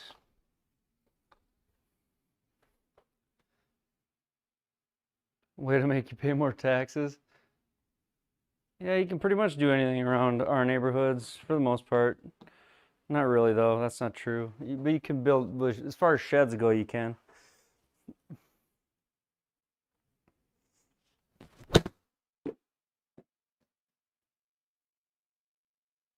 Oh, how does that go that far? Ah. 25. Someone's standing on my head, it looks like. Go in.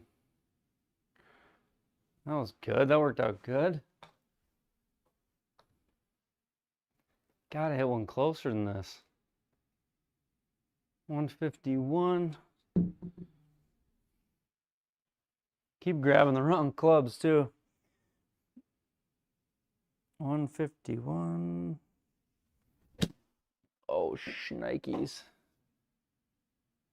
Hit the net.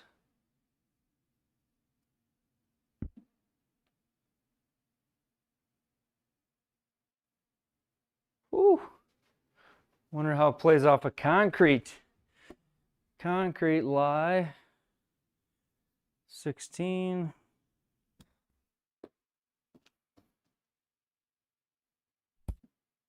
Sit there. Come on, sit.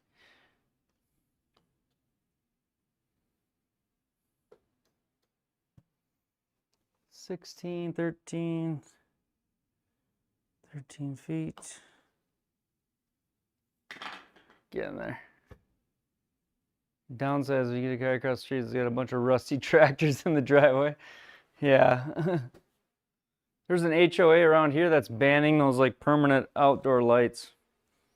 No more permanent outdoor lights. They're anti-permanent outdoor light. They can only use them like on a certain holiday. It's like, huh, really? People getting feisty about outdoor lights.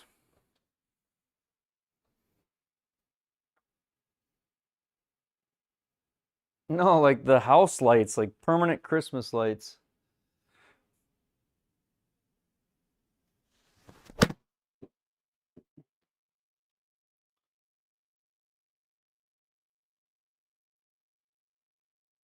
No, look up like Govee permanent Christmas lights. Like it illuminates their whole house like 1,000,000% or something. I don't know. Like it makes your house like 500 million different colors.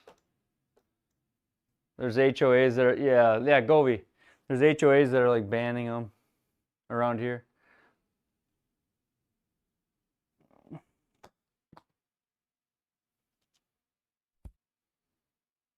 Tried a little bump and run, it worked. Yeah, I think they can look really nice if someone does them right. I think the reason they got banned were they're not banned. It's not that they can't have them. It's that they can't use them but for a certain number of days. Like they can only have them on Christmas. So they can't, yeah. I think the complaint that somebody had made that got the whole ban started was just like, I think the complaint actually came in around the election because people had like election themed ones. People were annoyed by it, and then next week they had them doing Halloween, and the next week they have them doing Thanksgiving. Now they got them doing Christmas. So the complaint came in. They're like, these lights are going to be on year round, and so they were not happy about that. Because I guess there's like 1,000 themes for them. So, or they can transform them into anything they want.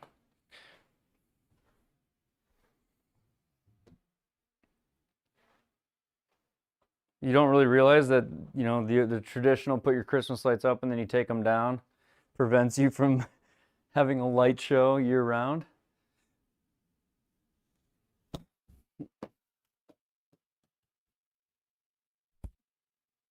Come on. Ooh. One more. Appreciate y'all hanging through this. I haven't been hitting it well enough to really do anything tonight, so maybe we can make this last one hit a good one.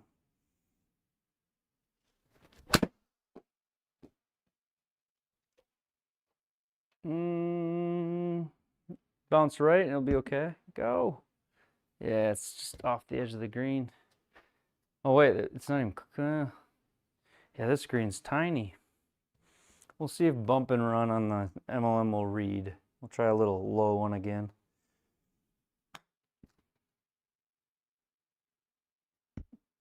Hey, that actually worked pretty good. I gotta try more of those since they fixed chipping. Those aren't, that wasn't bad at all.